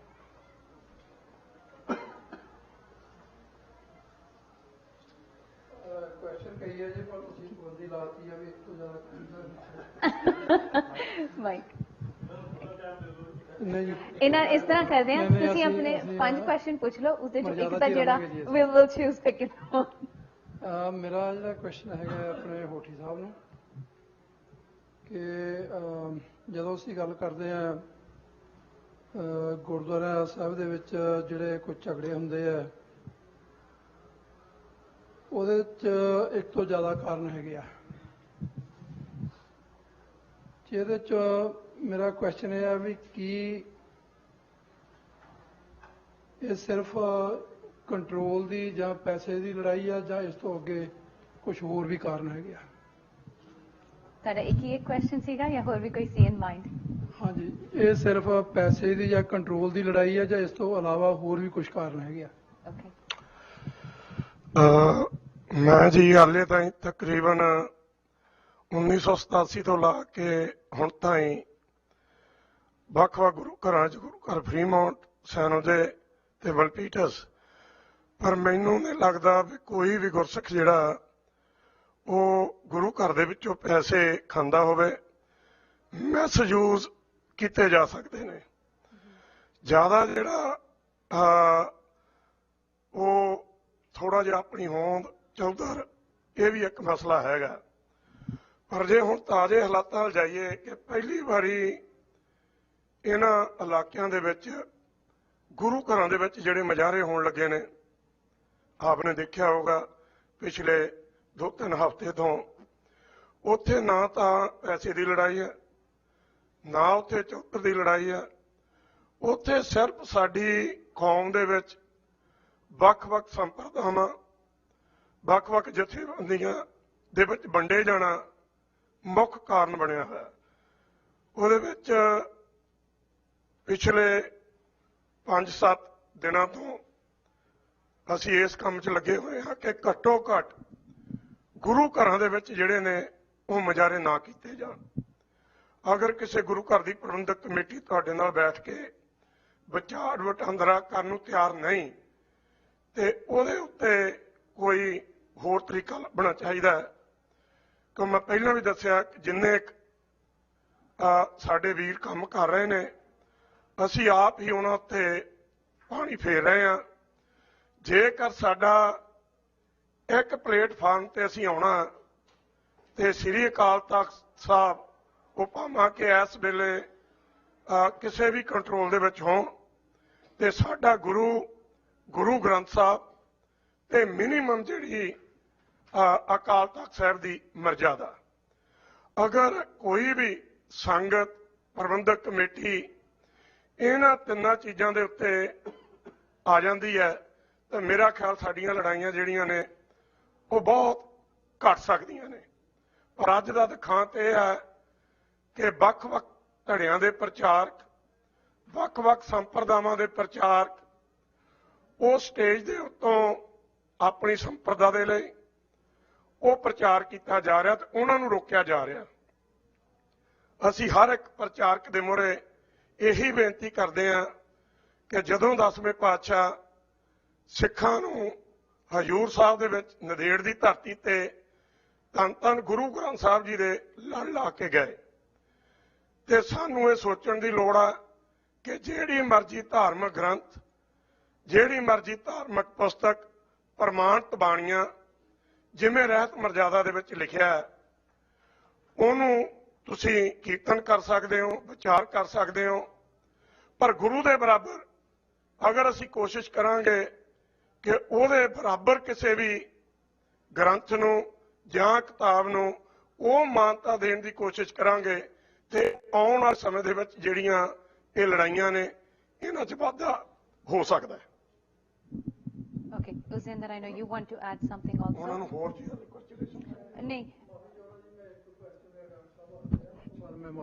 एक second इसी question ਦੇ ਉੱਤੇ I think Amarjeet ji wants to add a thought, but ਤੁਹਾਡੇ ਅਗਲੇ question ਤੋਂ ਬਾਅਦ we'll take a minute break, 1 minute ਦਾ ਅਸੀਂ break ਲੈ ਕੇ we'll come right back, but we will ask your question. ਤੇ ਉਸ ਪਹਿਲੇ question ਦੇ ਉੱਤੇ you want to add in? ਮੇਰਾ ਖਿਆਲ ਹੈ ਵੀ ਅੱਜ ਇਸ ਹਰ ਪੰਥ ਦਰਦੀ ਲਈ ਫਿਕਰ ਦੀ ਗੱਲ ਹੈ ਕਿ ਗੁਰਦੁਆਰਾ ਸਾਹਿਬਾਨ ਜਿੱਥੇ ਸਾਡਾ ਸਭ ਕੁਝ ਹੀ ਜੁੜਿਆ ਹੋਇਆ ਹੈ ਉਹਨਾਂ 'ਚ ਜਦੋਂ ਝਗੜਾ ਹੁੰਦਾ ਹੈ, ਕੇਸ ਅਦਾਲਤਾਂ 'ਚ ਚੱਲਦੇ ਨੇ, ਪੱਗਾਂ ਲੱਥਦੀਆਂ ਨੇ ਤੇ ਬਹੁਤ ਹਰ ਸਿੱਖ ਦਰਦ ਮਹਿਸੂਸ ਕਰਦਾ। ਔਰ ਇਹ ਜਿਵੇਂ ਅੱਜ ਦੀ ਵਿਚਾਰ 'ਚ ਗੱਲ ਉੱਭਰ ਕੇ ਸਾਹਮਣੇ ਆਈ ਹੈ ਕਿ ਝਗੜਿਆਂ ਦੇ ਕਾਰਨ ਕੀ ਨੇ, ਉਹਨਾਂ 'ਚ ਬਿਲਕੁਲ ਮੈਂ ਇਸ ਗੱਲ ਨਾਲ ਸਹਿਮਤ ਹਾਂ। ਇੱਕ ਪਰਸੈਪਸ਼ਨ ਜ਼ਰੂਰ ਬਹੁਤਿਆਂ 'ਚ ਹੈ ਕਿ ਜੀ ਗੁਰਦੁਆਰਿਆਂ 'ਚ ਪ੍ਰਬੰਧਕ ਆਉਂਦੇ ਨੇ ਪੈਸੇ ਖਾਣ ਲਈ, ਇਹ ਤਾਂ ਗੋਲਕਾਂ ਹੈ। ਜਿੰਨਾ ਕਿ ਮੇਰਾ ਵੀ ਐਕਸਪੋਜ਼ਰ 25-30 ਸਾਲ ਦਾ ਮੈਂ ਸਮਝਦਾ ਵੀ ਜਿਹੜੇ ਪ੍ਰਬੰਧਕ ਇਨਵੋਲਵ ਹੁੰਦੇ ਨੇ ਉਹ ਆਪਣੇ ਪਰਿਵਾਰ ਦਾ ਵਕਤ ਕੱਢ ਕੇ ਉੱਥੇ ਲਾਉਂਦੇ ਨੇ, 7 ਦਿਨ ਕਿਸੇ ਨਾ ਕਿਸੇ ਤਰੀਕੇ ਨਾਲ ਉਹਨਾਂ ਦੀ ਕੰਟਰੀਬਿਊਸ਼ਨ ਹੁੰਦੀ ਹੈ। ਚੌਧਰ ਦੀ ਗੱਲ ਜ਼ਰੂਰ ਹੈ, ਪਰ ਇੱਕ ਗੱਲ ਮੈਂ ਇਹਦੇ 'ਚ ਐਡ ਕਰਨਾ ਚਾਹੁੰਦਾ ਕਿ ਅੱਜ ਜਿਸ ਦੁਸ਼ਮਣ ਦੇ ਨਾਲ ਸਾਡੀ ਲੜਾਈ ਹੈ, ਜੇ ਸਾਨੂੰ ਲੱਗਦਾ ਹੈ ਵੀ ਗੁਰਦੁਆਰੇ ਸਾਡੀ ਸਟਰੈਂਥ ਹੈ ਤੇ ਦੁਸ਼ਮਣ ਉੱਥੇ ਹੀ ਟਾਰਗੇਟ ਕਰੇਗਾ ਜਿੱਥੇ ਸਭ ਤੋਂ ਮੋਸਟ ਇਫੈਕਟਿਵ ਪਾਰਟ ਹੈ। ਸੋ ਇਹ ਜਿਹੜਾ ਅਨਸੀਨ ਹੈਂਡ ਹੈ, ਜਿਹੜੇ ਲੋਕ ਗੁਰਦੁਆਰਿਆਂ ਦੇ ਵਿੱਚ ਮੁੱਦਾ ਕੋਈ ਵੀ ਹੋਏ, ਉਹ ਕਿਸੇ ਸਿਧਾਂਤਕ ਗੱਲ ਨੂੰ ਖੜਾ ਕਰ ਦਿਓ, ਕਿਸੇ ਹੋਰ ਨੂੰ ਕਰ ਦਿਓ, ਉਹਨਾਂ ਦਾ ਇਹੀ ਯਤਨ ਹੋਏਗਾ ਕਿ ਗੁਰਦੁਆਰਿਆਂ ਦੇ ਵਿੱਚ ਪੀਸ ਨਾ ਹੋਏ, ਇਹਨਾਂ ਦੇ ਰਿਸੋਰਸਿਸ ਅਦਾਲਤਾਂ ਚੱਲਣ। ਪਰ ਅੱਜ ਜਦੋਂ ਅਸੀਂ ਗੱਲ ਕਰ ਰਹੇ ਹਾਂ, ਜੇ ਮੈਨੂੰ ਖਬਰ ਦੀ ਡਿਟੇਲ ਤਾਂ ਨਹੀਂ ਮਿਲੀ, ਅੱਜ ਹੀ ਇਹ ਪਤਾ ਲੱਗਿਆ ਕਿ ਜਰਮਨ ਦੇ ਇੱਕ ਗੁਰਦੁਆਰੇ ਦੇ ਵਿੱਚ ਬੰਬ ਬਲਾਸਟ ਹੋਇਆ ਜਿਹਦੇ ਵਿੱਚ ਕੁਝ ਸਿੱਖ ਜਿਹੜੇ ਨੇ ਜ਼ਖਮੀ ਹੋਏ ਨੇ। ਖਬਰ ਦਾ ਕੀ ਵੇਰਵਾ ਹੈ? ਸੋ ਮੈਂ ਇਸ ਹਫ਼ਤੇ ਦੀ ਲਿਖਤ ਦੇ ਵਿੱਚ ਇਹ ਕਿਹਾ ਸੀ, ਮੈਂ ਕਿਹਾ ਜੀ ਜੇ ਕੈਨੇਡਾ ਦਾ ਪ੍ਰਧਾਨ ਮੰਤਰੀ ਤੇ ਆਸਟ੍ਰੇਲੀਆ ਔਰ ਇੰਗਲੈਂਡ ਔਰ ਅਮਰੀਕਾ ਇੱਥੇ ਗੂੰਜਾਂ ਪੈ ਰਹੀਆਂ ਨੇ ਤਾਂ ਸਾਡਾ ਦੁਸ਼ਮਣ ਕੀ ਕਰੇਗਾ? ਆਉਣ ਵਾਲੇ ਦਿਨਾਂ 'ਚ ਕੋਈ ਨਾ ਕੋਈ ਐਸਾ ਕੁਝ ਹੋਏਗਾ, ਕੋਈ ਹਿੰਸਕ ਕਾਰਵਾਈ ਹੋਏਗੀ ਜਿਹੜੀ ਸਾਡੇ ਖਾਤੇ 'ਚ ਪਾਈ ਜਾਏਗੀ। ਸੋ ਮੈਂ ਸਮਝਦਾ ਵੀ ਇਸ ਗੱਲ ਨੂੰ ਸਮਝਦੇ ਹਾਂ ਕਿ ਭਾਈ ਸਾਡੀ ਲੜਾਈ ਆਪਣੀ ਕੌਮ ਦੀ ਸਾਂਝੀ ਹੈ। ਗੁਰਦੁਆਰਿਆਂ 'ਚ ਉਹਨਾਂ ਇਸ਼ੂਜ਼ ਨੂੰ ਜਿਹੜੇ ਵੰਡੀਆਂ ਪਾਉਂਦੇ ਨੇ ਉਹਨੂੰ ਤਾਕ ਤੇ ਰੱਖ ਲਈਏ, ਜਿਨ੍ਹਾਂ ਦਾ ਕੋਈ ਰੌਲਾ ਹੈ। ਸਾਡੇ ਕੋਲ ਆਜ਼ਾਦ ਮੁਲਕ ਹੋਏਗਾ, ਸਾਡੇ ਵਿਦਵਾਨ, ਸਕਾਲਰ, ਟਕਸਾਲਾਂ, ਜਥੇ ਬੈਠ ਕੇ ਸਿਰ ਜੋੜ ਕੇ ਉਹਨਾਂ ਦਾ ਨਿਰਣਾ ਕਰ ਲੈਣਗੇ। ਇਸ ਵੇਲੇ ਇੱਕ ਗੱਲ ਤੇ ਫੋਕਸ ਸਾਡਾ ਹੋਣਾ ਚਾਹੀਦਾ ਹੈ, ਕਿਸ ਉਦਮ ਤੇ ਰਾਜ ਮਿਲੇ, ਸ਼ਤਰੂ ਤੇ ਸਭ ਹੋਵੇ ਮੀਤਾ। ਭਾਈ ਗੁਰਦਾਸ ਜੀ, ਸੋ ਇਹਨਾਂ ਕਿ ਮੈਂ ਐਡ ਕਰਨਾ ਚਾਹੁੰਦਾ ਸੀ। Thank you so much. ਤੇ ਉਸ ਦੇ ਨਾਲ ਹੀ ਅਸੀਂ ਛੋਟਾ ਜਿਹਾ ਬ੍ਰੇਕ ਹੋਣੇ ਲੈ ਕੇ ਵਾਪਸ ਆਨੇ ਆ। Stay tune, we'll be right, ਜਿੱਥੋਂ ਅਸੀਂ ਲਾਈਵ ਪੈਨਲ ਡਿਸਕਸ਼ਨ ਕਰ ਰਹੇ ਹਾਂ about different topics that affect us as Sikhs around the world in different stages of our everyday life. ਤੇ ਬ੍ਰੇਕ ਤੋਂ ਜਾਣ ਤੋਂ ਪਹਿਲਾਂ ਸਾਡਾ ਕੁਝ ਕੁਐਸਚਨ ਸੀਗਾ about the fights ਜਿਹੜੇ ਗੁਰਦੁਆਰਿਆਂ ਅੰਦਰ ਝਗੜੇ ਹੁੰਦੇ ਨੇ, ਉਹ ਪੈਸਿਆਂ ਦੇ ਉੱਤੇ ਹੁੰਦੇ ਨੇ ਜਾਂ ਪੋਲਿਟਿਕਸ ਦੇ ਉੱਤੇ। ਤੇ ਉਸ ਦੇ ਉੱਤੇ I know Sandhu ji you want to add your comments to that as well. Right, ਕਿਉਂਕਿ ਪੁੱਛਿਆ ਗਿਆ ਸੀ ਕਿ ਕਿਉਂ ਰੌਲਾ ਪੈਂਦਾ ਹੈ। ਹਾਂਜੀ, ਪਰ ਜਿਸ ਤਰ੍ਹਾਂ ਸਿੱਖੀ ਚ ਮੇਰੀ ਪੀਰੀ ਦਾ ਹੈਗਾ, ਪਰ ਅਮਰੀਕਨ ਸਿਸਟਮ ਚ there is a separation of church and state. So when it comes to politics, African American churches are very important to political process, and ਸਾਡੇ ਗੁਰਦੁਆਰੇ ਵੀ are important to the political process. ਕਿਉਂਕਿ ਜੋ ਵੀ ਸਾਡਾ ਕੋਈ ਜਾਂਦਾ ਬਾਹਰ message ਔਰ ਜੋ ਅਸੀਂ ਐਕਟੀਵੇਸ਼ਨ ਕਰਨੀ ਹੁੰਦੀ ਹੈ ਉਹ ਗੁਰਦੁਆਰਿਆਂ ਤੋਂ ਹੀ ਚੱਲ ਸਕਦੀ ਹੈ। ਪਰ ਅਫਸੋਸ ਹੈ ਕਿ ਜਦੋਂ ਝਗੜੇ ਹੁੰਦੇ ਨੇ ਐਂਡ ਤੁਸੀਂ ਐਜ਼ ਅ ਮੈਸੇਂਜਰ ਜਾਂਦੇ ਹੋ ਤੇ ਜਿਹੜੀ ਕਮੇਟੀਆਂ ਹੁੰਦੀਆਂ ਉਹ ਤੁਹਾਨੂੰ ਦੇਖਦੇ ਨੇ ਕਿ ਕਿਹੜੇ ਤੁਹਾਡੇ ਬੰਦੇ ਵਧਾਏ ਨੇ, and we become a target for no reason. So ਠੀਕ ਰੌਲੇ ਪੈਂਦੇ ਨੇ, but when it comes to our strength, the message has to go from the gurdwaras. ਕਈ ਇਹ ਵੀ ਦੇਖੀਆਂ ਨੇ ਕਮੇਟੀਆਂ ਜਿਹੜੇ ਕਿ ਤੁਹਾਡੇ ਮੈਸੇਜ ਨੂੰ ਨਹੀਂ ਜਾਣਾ ਚਾਹੁੰਦੇ ਪਰ so sadly there is a reason ਕਿ ਹਾਂ ਤੁਹਾਡਾ ਸਟੇਜ ਹੋਣਾ ਚਾਹੀਦਾ ਜਿੱਥੇ ਕਿ ਤੁਹਾਡੀ ਆਵਾਜ਼ ਸੁਣੀ ਜਾਵੇ on a political basis is important as well. Okay. So American politics, it is important that you can deliver your message at the gurdwaras. But don't you think if you get your question, ਤੁਸੀਂ ਆਪ ਹੀ ਕਿਹਾ ਹੈਗਾ ਕਿ ਕਦੀ-ਕਦੀ ਗੁਰਦੁਆਰੇ ਵਾਲੇ ਤੁਹਾਨੂੰ message ਅੱਗੇ ਨਹੀਂ ਜਾਣ ਦੇਣਗੇ. So don't you think ਕਿ if that roadblock or barrier ਪਹਿਲੇ ਸਟੈਪ ਤੇ ਆ ਗਿਆ, ਕਾਂਗਰਸ ਤੇ ਦੂਰ ਦੀ ਗੱਲ ਹੈ.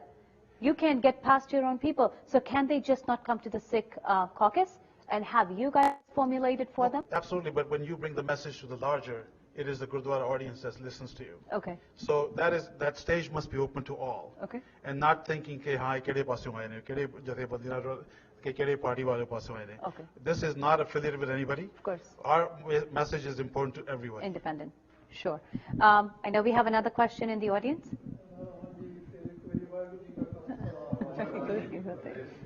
ਮੇਰਾ ਕੁਐਸਚਨ ਹੈਗਾ ਜੀ ਡਾਕਟਰ ਪ੍ਰਿਤਪਾਲ ਸਿੰਘ ਉਹਨਾਂ ਵਾਸਤੇ ਕਿ ਇਹਨਾਂ ਨੇ ਇੱਕ ਯੂਨੀਵਰਸਿਟੀ ਦਾ ਮੈਂਸ਼ਨ ਕੀਤਾ ਸੀ ਆਪਣੀ ਗੱਲ 'ਚ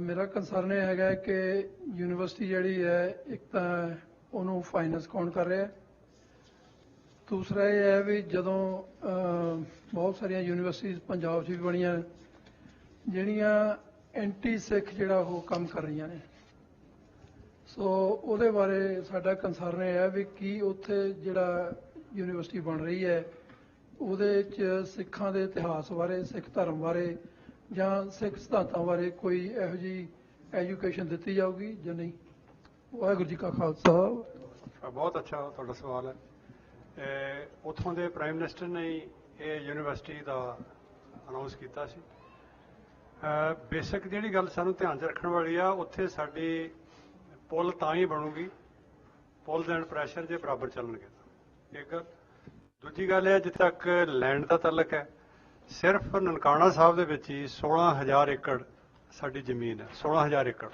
ਔਰ ਨਨਕਾਣਾ ਸਾਹਿਬ ਦੀ ਜਿਹੜੀ ਬਹੁਤੀ ਧਰਤੀ ਆ ਉਹ ਵੀ ਲੋਕਾਂ ਦੇ ਮਕਾਨ ਉਹਦੇ ਬਣੇ ਹੋਏ ਨੇ ਪਰ ਹਰ ਮਹੀਨੇ ਕਿਰਾਇਆ ਜਿਹੜਾ ਉਹਦਾ ਹੈਗਾ ਉਹ ਗੁਰਦੁਆਰੇ ਨੂੰ ਜਾਂਦਾ ਸੋ ਲੈਂਡ ਦੀ ਕੋਈ ਪ੍ਰੋਬਲਮ ਨਹੀਂ ਉਹਨੇ ਐਲੋਕੇਟ ਕੀਤੀ ਹੋਈ ਆ ਫੰਡਸ ਦੀ ਕੋਈ ਪ੍ਰੋਬਲਮ ਨਹੀਂ ਫੰਡਸ ਦੀ ਮਤਲਬ ਅਰਬਾਂ ਦੇ ਵਿੱਚ ਜਿਹੜਾ ਗੁਰਦੁਆਰਾ ਪ੍ਰਬੰਧਕ ਕਮੇਟੀ ਆ ਜਿਹੜੇ ਆ ਇਹਨੂੰ ਬੋਰਡ ਮੈਨੇਜ ਕਰਦਾ ਪਹਿਲਾਂ ਕਰਦਾ ਸੀ ਅਕਾਫ ਬੋਰਡ ਜਿਹਨੂੰ ਕਹਿੰਦੇ ਆ ਗਵਰਨਮੈਂਟ ਨੇ ਉਹ ਕਰਜ਼ੇ ਲਏ ਹੋਇਆ ਮਤਲਬ ਫੰਡਸ ਦੀ ਕੋਈ ਮੁਸ਼ਕਿਲ ਨਹੀਂ ਜਿਹੜਾ ਤੁਹਾਡਾ ਅਗਲਾ ਸਵਾਲ ਹੈ ਵੀ ਇਹਦੇ ਦਾ ਕੰਟਰੋਲ ਕਿਹਦੇ ਤੇ ਹੋਏਗਾ ਦੇਖੋ ਉਹ ਚਾਹੁੰਦੇ ਆ ਕਿ ਤੁਸੀਂ ਆਪਣੀਆਂ ਚੇਅਰਸ ਐਸਟੈਬਲਿਸ਼ ਕਰ ਸਕਦੇ ਹੋ ਜਾਂ ਤੁਸੀਂ ਆਪ ਫੰਡਿੰਗ ਕਰ ਸਕਦੇ ਹੋ ਪਰ ਬੇਸਿਕਲੀ ਉਹਦਾ ਨਾਂ ਗੁਰੂ ਨਾਨਕ ਦੇਵ ਯੂਨੀਵਰਸਿਟੀ ਹੋਏਗਾ ਪਰ but like another university ਲਾਮਜ਼ੇ ਉੱਥੇ Lahore university of medical sciences ਜਾਂ ਜਿਹੜੀਆਂ ਦੂਸਰੀਆਂ ਯੂਨੀਵਰਸਿਟੀਆਂ ਉਹਨਾਂ ਵਾਂਗ ਹੀ ਇੱਕੋ ਯੂਨੀਵਰਸਿਟੀ ਹੋਏਗੀ ਪਰ ਉਹਦੇ ਵਿੱਚ ਵਿਸ਼ੇਸ਼ ਧਿਆਨ ਦਿੱਤਾ ਜਾਊਗਾ ਧਰਮ ਅਧਿਐਨ ਵਾਸਤੇ ਅਸੀਂ ਆਪਣੇ ਵੱਲੋਂ ਆਫਰ ਕੀਤਾ ਸੀ ਕਿ ਜਿਹੜਾ ਗੁਰਮਤਿ ਸੰਗੀਤ ਦਾ ਡਿਪਾਰਟਮੈਂਟ ਹੈ ਉਹਦੀ ਫੰਡਿੰਗ ਅਸੀਂ ਬਾਹਰੋਂ ਕਰਾਂਗੇ ਸੋ ਇਸ ਤਰ੍ਹਾਂ ਜੇ ਸਿੱਖ ਸੰਸਥਾਵਾਂ ਜਾਂ ਸਿੱਖ ਧਨਾੜ ਸਿੱਖ ਜਿਹੜੇ ਆ ਅਗਰ ਉੱਥੇ ਕੋਈ ਚੇਅਰ ਸਥਾਪਿਤ ਕਰਕੇ ਜਾਂ ਇਸੇ ਤਰ੍ਹਾਂ ਦਾ ਕੋਈ ਯਤਨ ਕਰਨਾ ਚਾਹੁੰਦੇ ਨੇ ਤਾਂ ਉਹ ਵੈਲਕਮ ਹੈ ਪਰ ਅਗੇਨ ਸਾਨੂੰ ਪਾਰਟਿਸਿਪੇਟ ਕਰਨਾ ਪਊਗਾ ਤੇ ਉਹਦਾ ਆਪ ਧਿਆਨ ਰੱਖਣਾ ਪਊਗਾ ਸਰਕਾਰ ਵੱਲੋਂ ਇਸ ਕੰਮ ਵਾਸਤੇ ਕਿਸੇ ਵੀ ਤਰ੍ਹਾਂ ਦੀ ਕੋਈ ਰੋਕ ਨਹੀਂ ਹੋਏਗੀ ਅਜੇ ਤੱਕ ਪਰ ਇਹ ਗੱਲ ਸਾਨੂੰ ਧਿਆਨ 'ਚ ਰੱਖਣੀ ਚਾਹੀਦੀ ਹੈ ਕਿ ਉਹ ਇੱਕ ਇਸਲਾਮਿਕ ਮੁਲਕ ਹੈ ਤੇ ਕੋਈ ਵੀ ਚੀਜ਼ ਥਰੂ ਹੋਣ ਤੋਂ ਪਹਿਲਾਂ ਉਹਦੇ ਕਾਫੀ ਪੁਣਛਾਣ ਹੁੰਦੀ ਆ ਸਾਰਾ ਕੁਝ ਉਹਦਾ ਧਿਆਨ ਰੱਖਣਾ ਪੈਂਦਾ Okay, I know we will take ਤੁਹਾਡਾ question ਉਸ ਤੋਂ ਬਾਅਦ ਤੁਹਾਡਾ but before we do that ਜਿਹੜੇ ਸਾਡੇ viewers ਦੇਖ ਰਹੇ ਨੇ show they're also sending us their question through the internet and emails ਤੇ ਇੱਕ question ਜਿਹੜਾ ਹੈਗਾ ਉਹ ਜਸਵੰਤ ਸਿੰਘ ਜੀ ਤੁਹਾਡੇ ਲਈ ਹੈ ਕਿ ਜਦੋਂ ਗੁਰਦੁਆਰਿਆਂ ਦੇ ਇਕੱਠ ਹੁੰਦੇ ਨੇ ਸਰਬੱਤ ਖਾਲਸਾ ਨੂੰ ਲੈ ਲਓ ਜਾਂ ਹੋਰ ਜਿਹੜੇ large level ਤੇ congregation comes together ਸੰਗਤ ਇਕੱਠੀ ਹੁੰਦੀ ਹੈ ਉੱਥੇ ਮਤੇ ਪਾਸ ਕੀਤੇ ਜਾਂਦੇ ਨੇ ਤੇ ਇੱਕ ਵਿਊਅਰ ਦਾ ਕੁਐਸਚਨ ਹੈਗਾ ਕਿ ਰੀਸੈਂਟਲੀ ਮਤੇ ਪਾਸ ਕੀਤੇ ਗਏ ਸੀ ਕਈ ਗੁਰਦੁਆਰਿਆਂ ਦੀ ਤਰਫੋਂ ਕਿ Akalis will not be allowed to talk ਔਰ ਉਹਨਾਂ ਦੀ ਜਿਹੜੀ ਪਾਰਟਿਸਿਪੇਸ਼ਨ ਹੈਗੀ it was a unanimous decision by different gurdwaras ਕਿ they will not be allowed to come forward or their participation in the gurdwaras will not be strong. How come even now that is not being followed? ਜੇ ਅਗਰ unanimously ਉਹਨਾਂ ਨੂੰ ਕਿਹਾ ਗਿਆ ਸੀਗਾ that they will not be able to come forward within the Gurdwara committees, why is it not implemented? ਮਤੇ ਪਾਸ ਕਰਨ ਦਾ ਕੋਈ ਫਾਇਦਾ ਹੈ ਫਿਰ? ਮੇਰਾ ਖਿਆਲ ਹੈ ਜੀ ਕਿ ਜਿਨ੍ਹਾਂ ਮਤਿਆਂ ਦੀ ਆਪਾਂ ਗੱਲ ਕਰਦੇ ਆ ਉਹ ਇਸੇ ਗੁਰੂ ਘਰ ਦੇ ਵਿੱਚ ਕੁਝ ਫੈਸਲੇ ਲੈ ਗਏ ਸੀ। ਫਿਰ ਦੁਬਾਰਾ ਮੈਂ ਉਹੀ ਗੱਲ ਦੱਸਦਾ ਕਿ ਅਕਾਲੀਆਂ ਦਾ ਬਾਈਕਾਟ ਕੀਤਾ ਜਾਵੇ। ਹੁੰਦਾ ਕੀ ਹੈ ਕਿ ਜਿੱਥੇ ਜਿੱਥੇ ਕੋਈ ਕਮੇਟੀਆਂ ਨੇ ਉਹ ਵੱਖ-ਵੱਖ ਧੜਿਆਂ ਦੇ ਨਾਲ ਜੁੜੀਆਂ ਹੋਈਆਂ ਨੇ। ਅਸੀਂ ਕੋਈ ਐਸਾ ਸਟਰੋਂਗ ਪੈਨਲ, ਐਸੀ ਕੋਈ ਸਟਰੋਂਗ ਜਿਹੜੇ 5-7 ਵਿਅਕਤੀਆਂ ਦੀ ਗੁਰਸਿੱਖਾਂ ਦੀ ਕਮੇਟੀ ਜਿਹੜੀ ਆ ਉਹ ਬਣਾ ਨਹੀਂ ਸਕੇ ਕਿ ਕਿਸੇ ਗੁਰੂ ਘਰ ਦੇ ਉੱਤੇ ਜਾ ਕੇ ਇਹ ਜ਼ੋਰ ਪਾਇਆ ਜਾਵੇ ਕਿ ਜਿਹੜੇ ਮਤੇ ਅਸੀਂ ਖੁਦ ਤਿਆਰ ਕਰਦੇ ਆ ਤੇ ਉਹਨਾਂ ਨੂੰ ਅਸੀਂ ਖੁਦ ਹੀ ਵਾਇਓਲੇਟ ਕਰਦੇ ਆ। ਆਮ ਕਰਕੇ ਪਿੱਛੇ ਜਿਹੇ ਇਹ ਵੀ ਦੇਖਣ ਚ ਆਇਆ ਕਿ ਕਿਸੇ ਵਿਆਹ ਸ਼ਾਦੀ ਤੇ ਕਿਸੇ ਪਰਿਵਾਰ ਦੇ ਸੱਦੇ ਦੇ ਉੱਤੇ ਕੋਈ ਅਕਾਲੀ ਲੀਡਰ ਜਾਂ ਉਹਨਾਂ ਦਾ MLA ਆਇਆ ਤੇ ਪਰਿਵਾਰ ਵਾਲਿਆਂ ਨੇ ਇਹ ਕਿਹਾ ਜੀ ਸਾਡਾ ਪ੍ਰਾਈਵੇਟ ਫੰਕਸ਼ਨ ਆ ਤੇ ਇਸ ਫੰਕਸ਼ਨ ਦੇ ਉੱਤੇ ਇਹ 2 ਮਿੰਟ ਜਿਹੜਾ ਹੈਗਾ ਸਿਰਫ ਬੱਚੀ ਨੂੰ ਪਰਿਵਾਰ ਨੂੰ ਵਧਾਈ ਦੇਵੇਗਾ। ਉੱਥੇ ਤਾਂ ਇਹ ਜਿਹੜਾ ਫਾਰਮੂਲਾ ਅਸੀਂ ਲਾਗੂ ਕਰ ਲਿਆ ਉਹ ਪਰਿਵਾਰ ਜਿਹੜਾ ਉਹ ਸਦਾ ਲਈ ਗੁਰਦੁਆਰੇ ਦੀ ਪ੍ਰਬੰਧਕਾਂ ਤੋਂ ਵੱਖ ਹੋ ਗਿਆ। ਔਰ ਕਈ ਕਮੇਟੀਆਂ ਐਸੀਆਂ ਨੇ ਜਿਹੜੇ ਕਿ ਆਪਣੀ ਹਿੰਡ ਪਗਾਉਣ ਲਈ, ਆਪਣੀ ਜਿੱਦ ਪਗਾਉਣ ਲਈ ਉਹ ਵਾਰ-ਵਾਰ ਜਿਹੜਾ ਅਕਾਲੀਆਂ ਨੂੰ ਸਨਮਾਨਿਤ ਕੀਤਾ ਜਾ ਰਿਹਾ। ਭਾਵ ਪਰਸਨੈਲਿਟੀ ਕਲੈਸ਼ ਕਿ ਜੇ ਕਿਸੇ 4 ਗੁਰਸਿੱਖਾਂ ਨੇ ਕੋਈ ਗੱਲ ਕੀਤੀ ਹੈ ਜਾਂ ਜਿਸ ਧੜੇ ਨੇ ਇਲੈਕਸ਼ਨ ਦੇ ਵਿੱਚ ਸਾਡੀ ਮਦਦ ਕੀਤੀ ਹੈ ਉਹਨੂੰ ਅਸੀਂ ਅਬਲਾਈਜ਼ ਕਰਨ ਲਈ ਅਸੀਂ ਉਹਦਾ ਕੋਈ ਵੀ ਲੀਡਰ ਜਿਹੜਾ ਉਹ ਗੁਰੂ ਘਰ ਬੁਲਾ ਸਕਦੇ ਹਾਂ। ਸੋ ਕਹਿਣ ਤੋਂ ਭਾਵ ਇਹ ਮਜਬੂਰੀ ਲਾ ਲਓ, ਪਰ ਇਹ ਸਾਨੂੰ ਜਦੋਂ ਅਸੀਂ ਮਤੇ ਕੋਈ ਪਾਸ ਕਰਨੇ ਆ ਉਹ ਜੋਸ਼ ਚ ਆ ਕੇ ਨਹੀਂ ਕਰਨੇ ਚਾਹੀਦੇ। ਪਹਿਲਾਂ ਉਹਨਾਂ ਮਤਿਆਂ ਦੇ ਉੱਤੇ ਲਿਖਤੀ ਤੌਰ ਤੇ ਈਮੇਲ ਰਾਹੀਂ ਸਹਿਮਤੀ ਲੈਣੀ ਬਹੁਤ ਜ਼ਰੂਰੀ ਹੈ। ਔਰ ਵੱਖ-ਵੱਖ ਗੁਰੂ ਘਰਾਂ ਦੇ ਵਿੱਚ ਕੋਈ ਨਾ ਕੋਈ 1 ਜਾਂ 2 ਜ਼ਿੰਮੇਵਾਰ ਵਿਅਕਤੀ ਉਹਦੇ ਉੱਤੇ ਸਾਈਨ ਕਰਨ ਤੇ ਜੇ ਫੇਰ ਵੀ ਗੁਰੂ ਘਰ ਵਾਲਾ ਕੋਈ ਵਾਇਲੇਟ ਕਰਦਾ ਤੇ ਉਹਨੂੰ ਜਾ ਕੇ ਦੁਬਾਰਾ ਪੁੱਛਿਆ ਜਾਵੇ। ਇਹ ਹਾਲੇ ਗੱਲ ਚੱਲਣੀ ਚਾਹੀਦੀ ਹੈ, ਪਰ ਮੇਰਾ ਖਿਆਲ ਆ ਕਿ ਅਸੀਂ ਸਾਰੇ ਲਾ ਲਓ ਬੇਵਸ। ਓਕੇ, ਤੇ ਮੈਂ ਸਿਰਫ ਇੱਕ ਜਸਟ ਹਾਂ ਜਾਂ ਨਾ ਦਾ ਜਵਾਬ ਦੇਣਾ। ਜਿਹੜੀ ਫੈਮਿਲੀ ਸੀ ਜਿਨ੍ਹਾਂ ਨੇ ਆ ਕੇ ਉਸ MLA ਨੂੰ they let him speak at the function, ਉਹਨਾਂ ਨੂੰ ਤੇ ਗੁਰਦੁਆਰੇ ਵਾਲਿਆਂ ਨੇ ਕਿਹਾ ਕਿ you're no longer part of it, right? ਹਾਂਜੀ। Did they do the same thing for the MLA? ਨਹੀਂ, ਉਹ ਸੇਮ ਹੀ ਬੰਦਾ ਸੀ, MLA ਸੀ। ਪਰ okay, MLA ਨੂੰ ਉਹਨਾਂ ਨੇ ਕਿਹਾ ਗੁਰਦੁਆਰੇ ਨਾਲ they don't have any concern anymore. You said family now. ਨਹੀਂ, ਉਹ ਜਿਹੜਾ ਗੈਸਟ ਹੀ MLA ਸੀ। Okay. ਉਹਨੂੰ ਕਿਹਾ ਵੀ 2 ਮਿੰਟ ਤੂੰ, ਉਹ ਕਹਿੰਦੇ ਵੀ ਨਹੀਂ ਸਾਡੇ ਗੁਰੂ ਘਰ ਦਾ ਇਹ। ਪਰ ਉਹੀ ਮੈਂ ਕਹਿ ਰਹੀ ਹਾਂ ਕਿ ਗੁਰੂ ਘਰ they didn't let him speak. That's what I wanted to clarify. Not even ਫਤਿਹ ਸਾਂਝੀ ਕਰ ਸਕਦਾ ਹੈ। Okay. ਕਈ ਵਾਰ ਅਸੀਂ ਬਹੁਤ ਹੀ ਸਟ੍ਰਿਕਟ ਹੋ ਜਾਂਦੇ ਹਾਂ ਤੇ ਕਈ ਵਾਰ ਅਸੀਂ ਸਾਰਾ ਕੁਝ ਅੱਖਾਂ ਦੇ ਥੱਲੇ ਦੀ ਨਿਗਾਹ ਕੇ ਅਸੀਂ ਬੋਲਦੇ। Okay. Hanji, you have a question.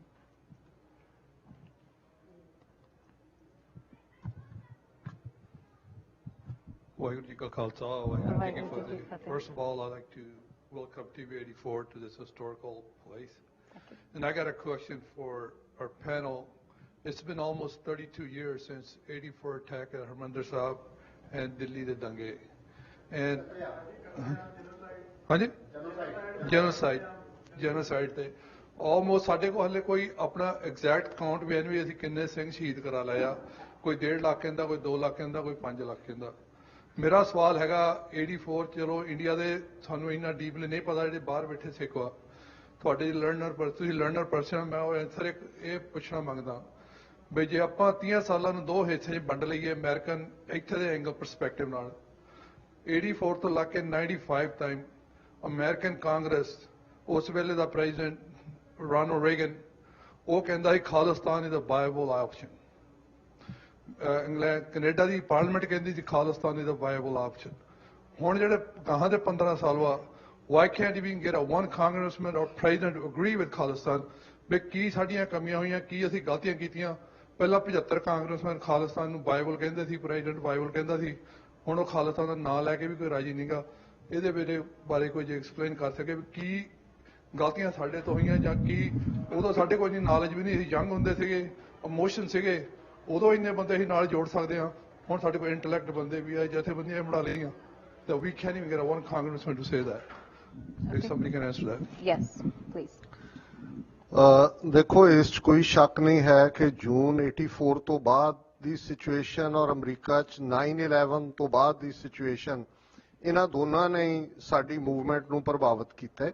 ਔਰ ਇਹ ਗੱਲ ਠੀਕ ਨਹੀਂ ਹੈ ਵੀ ਕਦੇ ਵੀ ਪ੍ਰੈਜ਼ੀਡੈਂਟ ਰੀਗਨ ਨੇ ਕਿਹਾ ਹੈ ਕਿ ਵਾਇਬਲ ਆਪਸ਼ਨ ਹੈ ਜਾਂ ਕੈਨੇਡਾ 'ਚ ਕਿਸੇ ਨੇ ਕਿਹਾ। ਹਾਂ, ਇਹ ਜ਼ਰੂਰ ਹੈ ਕਿ ਕੈਨੇਡਾ 'ਚ 84 ਤੋਂ ਪਹਿਲਾਂ ਇੱਕ ਬੋਟ ਕੇਸ ਹੋਇਆ ਸੀ ਜਿਹਦੇ 'ਚ ਕੁਝ ਰੈਫਿਊਜੀ ਆਏ, ਇੰਡੀਅਨ ਗਵਰਨਮੈਂਟ ਚਾਹੁੰਦੀ ਸੀ ਉਹਨਾਂ ਨੂੰ ਵਾਪਸ ਭੇਜਿਆ ਜਾਏ, ਲੇਕਿਨ ਉਹਨਾਂ ਨੂੰ ਕੈਨੇਡੀਅਨ ਗਵਰਨਮੈਂਟ ਨੇ ਜਿਹੜਾ ਹੈ ਉਹ ਰੈਫਿਊਜੀ ਸਟੇਟਸ ਦਿੱਤਾ ਸੀ। ਔਰ ਇਸ ਗੱਲ ਨੂੰ ਹੀ ਬਦਨਾਮ ਲਈ ਕਿ ਸਿੱਖਾਂ ਦੀ ਬਾਹਰ ਸਪੋਰਟ ਨਾ ਹੋਏ, ਇੰਡੀਅਨ 에ਅਰਲਾਈਨ ਦਾ ਹਾਦਸਾ ਜਿਹੜਾ 1985 'ਚ ਕਨਿਸ਼ਕਾ ਦਾ ਕੈਨੇਡਾ 'ਚ ਕਰਵਾਇਆ ਗਿਆ। ਜੇ ਤੁਸੀਂ ਦੋ ਜਿਹੜੇ ਕੋਰਸਪੋਂਡੈਂਟ ਨੇ ਗਲੋਬ ਐਂਡ ਮੇਲ ਔਰ ਟੋਰਾਂਟੋ ਸਟਾਰ, ਉਹਨਾਂ ਦੀ ਕਿਤਾਬ ਦੇਖੋ ਦਾ ਸੌਫਟ ਟਾਰਗੇਟ, ਕਿ ਕਿਸ ਤਰ੍ਹਾਂ ਇੰਡੀਅਨ ਇੰਟੈਲੀਜੈਂਸ ਏਜੰਸੀ ਰਾ ਨੇ ਸਿੱਖੀ ਸ਼ਕਲੋ ਸੂਰਤ ਵਾਲਿਆਂ ਨੂੰ ਅੱਗੇ ਕਰਕੇ ਇਸ ਕਿਸਮ ਦਾ ਕਾਰਾ ਕਰਵਾਇਆ।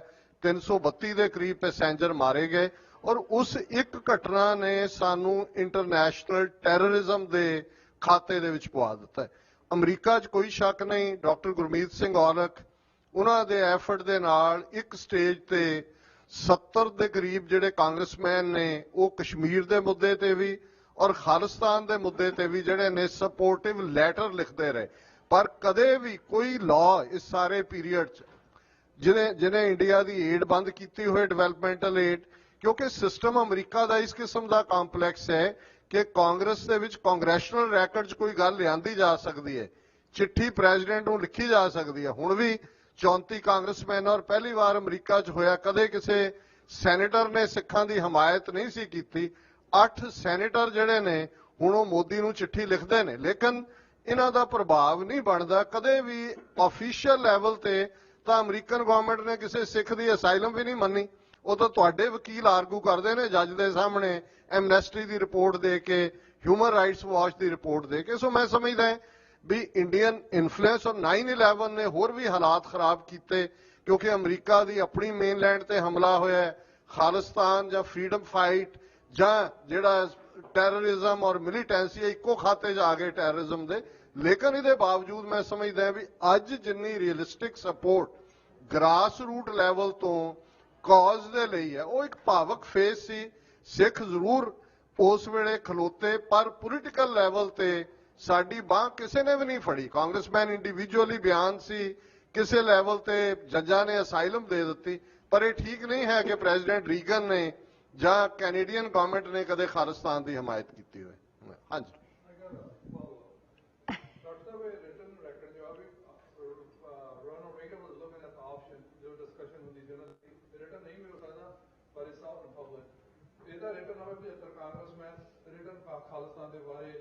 ਨਹੀਂ ਜੀ, ਜਿਹਨੇ ਆਪਾਂ ਨੂੰ ਇੱਥੇ ਮੀਡੀਆ ਗ੍ਰੀਨ ਕਾਰਡਸ ਮਿਲੇ ਆ ਵੀ ਉਹ ਤਾਂ ਸਾਰਾ ਰੈਕਰਡ ਤਾਂ ਹੈਗਾ ਨਾ। ਮੇਰਾ ਸਵਾਲ ਇਹ ਸੀ ਵੀ ਡਿਕਲਾਈਨ ਕਿਉਂ ਆਈ ਆ? ਅਸੀਂ ਪੜ੍ਹੇ ਲਿਖੇ ਵੀ ਜ਼ਿਆਦੇ ਆ, ਹੁਣ ਸਾਡੀਆਂ ਜਥੇਬੰਦੀਆਂ ਵੀ ਜ਼ਿਆਦੇ ਆ, ਬਟ ਉਦੋਂ ਜਦੋਂ ਯੂਥ ਇਮੋਸ਼ਨ ਸੀ, ਸਾਡੀ ਕੋਈ ਲੀਡਰਸ਼ਿਪ ਨਹੀਂ ਸੀ, ਉਦੋਂ 70 ਕਾਂਗਰਸਮੈਨ ਖਾਲਿਸਤਾਨ ਦੇ ਨਾਂ ਤੇ ਨਾਰਾ ਲਾ ਸਕਦੇ ਆ, ਹੁਣ ਕਿਉਂ ਨਹੀਂ ਲਾ ਸਕਦੇ? ਸਾਡੀਆਂ ਕੀ ਕਮੀਆਂ ਆ? ਮੇਰਾ ਸਵਾਲ ਨਹੀਂ, ਮੈਂ ਉਸੇ ਨੂੰ ਹੀ ਰਿਸਪੌਂਡ ਕੀਤਾ ਹੈ ਕਿ ਪਹਿਲੀ ਗੱਲ ਇਹ ਹੀਅਰ ਸੇ ਹੈ, ਭਾਵੇਂ ਉਹ ਪ੍ਰੈਜ਼ੀਡੈਂਟ ਰੀਗਨ ਦੇ ਹਵਾਲੇ ਨਾਲ ਹੈ ਜਾਂ ਈਵਨ ਹੈਨਰੀ ਕਿਸਿੰਜਰ ਦੇ ਹਵਾਲੇ ਨਾਲ ਵੀ ਹੈ, ਨਿਕਸਨ ਦੇ ਜ਼ਮਾਨੇ 'ਚ, ਕਿ ਉਹ ਸਿੰਪੈਥਾਈਜ਼ ਕਰਦਾ ਸੀ। ਜਿਹੜੀ ਗੱਲ ਕਾਂਗਰਸਮੈਨਾਂ ਦੀ ਖਾਲਿਸਤਾਨ ਦੇ ਹੱਕ 'ਚ ਲੈਟਰ ਲਿਖਣ ਦੀ ਹੈ, ਉਹ ਮੈਂ ਜਿਵੇਂ ਕਿਹਾ ਕਿ 9/11 ਨੇ ਪੋਲੀਟੀਕਲ ਸਿਨੈਰੀਓ ਬਦਲ ਦਿੱਤਾ। ਅਮਰੀਕਾ ਦੇ ਵਿੱਚ ਸਾਨੂੰ ਆਪਣੀ ਸਰਵਾਈਵਲ ਦਾ ਫਿਕਰ ਪਿਆ ਪੋਲੀਟੀਕਲੀ। ਇਹ ਨਹੀਂ ਕਿ ਸਾਡੀ ਮੂਵਮੈਂਟ ਨੇ ਸਫਰ ਕੀਤਾ। 70 ਦੇ ਕਰੀਬ ਮੂਵਮੈਂਟਸ ਜਿਹੜੀਆਂ ਨੇ 9/11 ਤੋਂ ਪਹਿਲਾਂ ਦੁਨੀਆ 'ਚ ਪੋਲਰਾਈਜੇਸ਼ਨ ਸੀ, ਸੋਵੀਅਤ ਯੂਨੀਅਨ ਇੱਕ ਪਾਸੇ ਸੀ, ਅਮਰੀਕਾ ਇੱਕ ਪਾਸੇ ਸੀ। ਸੋ ਸਾਰੀਆਂ ਹੀ ਮੂਵਮੈਂਟਸ, ਅਮਰੀਕਾ ਦਾ ਆਪਣਾ ਆਪਾ ਚੈਲੰਜ ਹੋਇਆ ਔਰ ਹਿਊਮਨ ਰਾਈਟਸ ਦਾ ਮੁੱਦਾ, ਔਰ ਅਮਰੀਕਾ ਨੇ ਖੁਦ ਹਿਊਮਨ ਰਾਈਟਸ ਵਾਇਓਲੇਟ ਕਰਨੇ ਸ਼ੁਰੂ ਕੀਤੇ। ਗੁਆਟਾਨਾਮਾ ਬੇ 'ਚ ਕੀ ਹੋਇਆ, ਅਫਗਾਨਿਸਤਾਨ 'ਚ ਹਮਲਾ ਹੋਇਆ, ਇਰਾਕ 'ਚ ਕੀ ਹੋਇਆ, ਤੇ ਜਿਹੜਾ ਅਮਰੀਕਾ ਚੈਂਪੀਅਨ ਸੀ ਹਿਊਮਨ ਰਾਈਟਸ ਦਾ, ਜਿਹਦੇ ਥੱਲੇ ਸਾਡੀ ਖਾਲਿਸਤਾਨ ਦੀ ਗੱਲ ਵੀ ਤੁਰਦੀ ਸੀ, 9/11 ਤੋਂ ਬਾਅਦ ਜਿਹੜੀ ਮੋਰਲ ਹਾਈ ਗਰਾਊਂਡ ਹੈ ਉਹ ਅਮਰੀਕਾ ਦੀ ਲੂਜ਼ ਹੋਈ ਔਰ ਪੋਲੀਟੀਕਲ ਨੈਸੈਸਿਟੀ ਖਤਮ ਹੋ ਗਈ ਇਹਨਾਂ ਦੀ। Okay. Just a quick follow-up. Sure. I think ਜਿਹੜਾ ਕਿ ਇੱਕੋ ਵਾਰੀ ਜਿਹੜਾ ਹੋਇਆ ਐਕਸ਼ਨ ਇੰਡੀਆ ਦੇ against, it was Helms and Burton bill C, sorry it was not a bill, ਜਦੋਂ ਅਪਰੋਪਰੀਏਸ਼ਨ ਹੁੰਦੀ ਮਨੀ ਸੀ, ਉਹਨਾਂ ਨੇ ਜਦੋਂ ਇੰਡੀਆ ਨੂੰ ਏਡ ਮਿਲਦੀ ਸੀ ਉਹ ਚੋਂ ਘਟਾਤੀ ਸੀ 2-3 lakh dollar, I believe. Other than that, it was always a congressional record. ਕੋਈ ਕਿਸੇ ਨੇ ਕੋਈ ਬਿੱਲ ਨਹੀਂ ਪਾਇਆ। So ਤੁਸੀਂ ਵੀ ਜਾਣਦੇ ਆਪਣੇ ਕਾਂਗਰਸਮੈਨ ਨੂੰ, I would encourage them to take up the matter that you're talking about. And nothing is more powerful than you speaking to your congressman. But as a bill, yes, congressional records paya, but not as a bill to take any action. The only action was in appropriation. Helms and Burton's monies decreased karti India, only once. Okay. We have a question here. मैं एक गल इन्हां दे संधू साहब दे JD गल कही है उसदे उत्ते गल फॉलो अप जरूर कवांगी कि जदों तानू ईमेल्स आंदियां ने यूनाइटेड सिक्स तो सिख कोलिशन तो सालदफ तो ਉਹ ਤੁਹਾਨੂੰ ਕਹਿੰਦੇ ਨੇ ਪਲੀਜ਼ ਇਹ ਪਟੀਸ਼ਨ ਸਾਈਨ ਕਰਕੇ ਆਪਣੇ ਕਾਂਗਰਸਮੈਨ ਦੇ ਨਾਲ ਸਾਈਨ ਦਿਸ ਪਟੀਸ਼ਨ ਤਾਂ ਕਿ ਕਾਂਗਰਸਮੈਨ ਜਿਹੜੇ ਵੀ ਮੰਗ ਹੈਗੀ ਉਹ ਅੱਗੇ ਪੁਸ਼ ਕਰ ਸਕਣ। ਮੈਨੀ ਟਾਈਮਸ ਜਦੋਂ ਮੈਂ ਲੋਕਾਂ ਨਾਲ ਗੱਲ ਕਰਨੀ ਹੈ and I send this email out, ਮੈਂ ਉਹਨਾਂ ਨੂੰ ਪੁੱਛਦੀ ਹਾਂ did you get a chance to sign it and send it, they said no I didn't get a chance to. What they don't realise is ਜੇ ਅਸੀਂ ਸਾਰੇ ਇਸ ਤਰ੍ਹਾਂ ਸੋਚਣ ਲੱਗ ਪਈਏ we will never be able to get the rights that we deserve or get what we want. We have to, it takes 2 seconds. ਅਸੀਂ Facebook ਤੇ ਅਗਰ ਸਾਰਾ ਦਿਨ ਹੋ ਸਕਦੇ ਹਾਂ, एक email पे अपना ना लिखना is only a 30-second job. If you have to go through everything, please do that. It does make a difference. We have a question right here.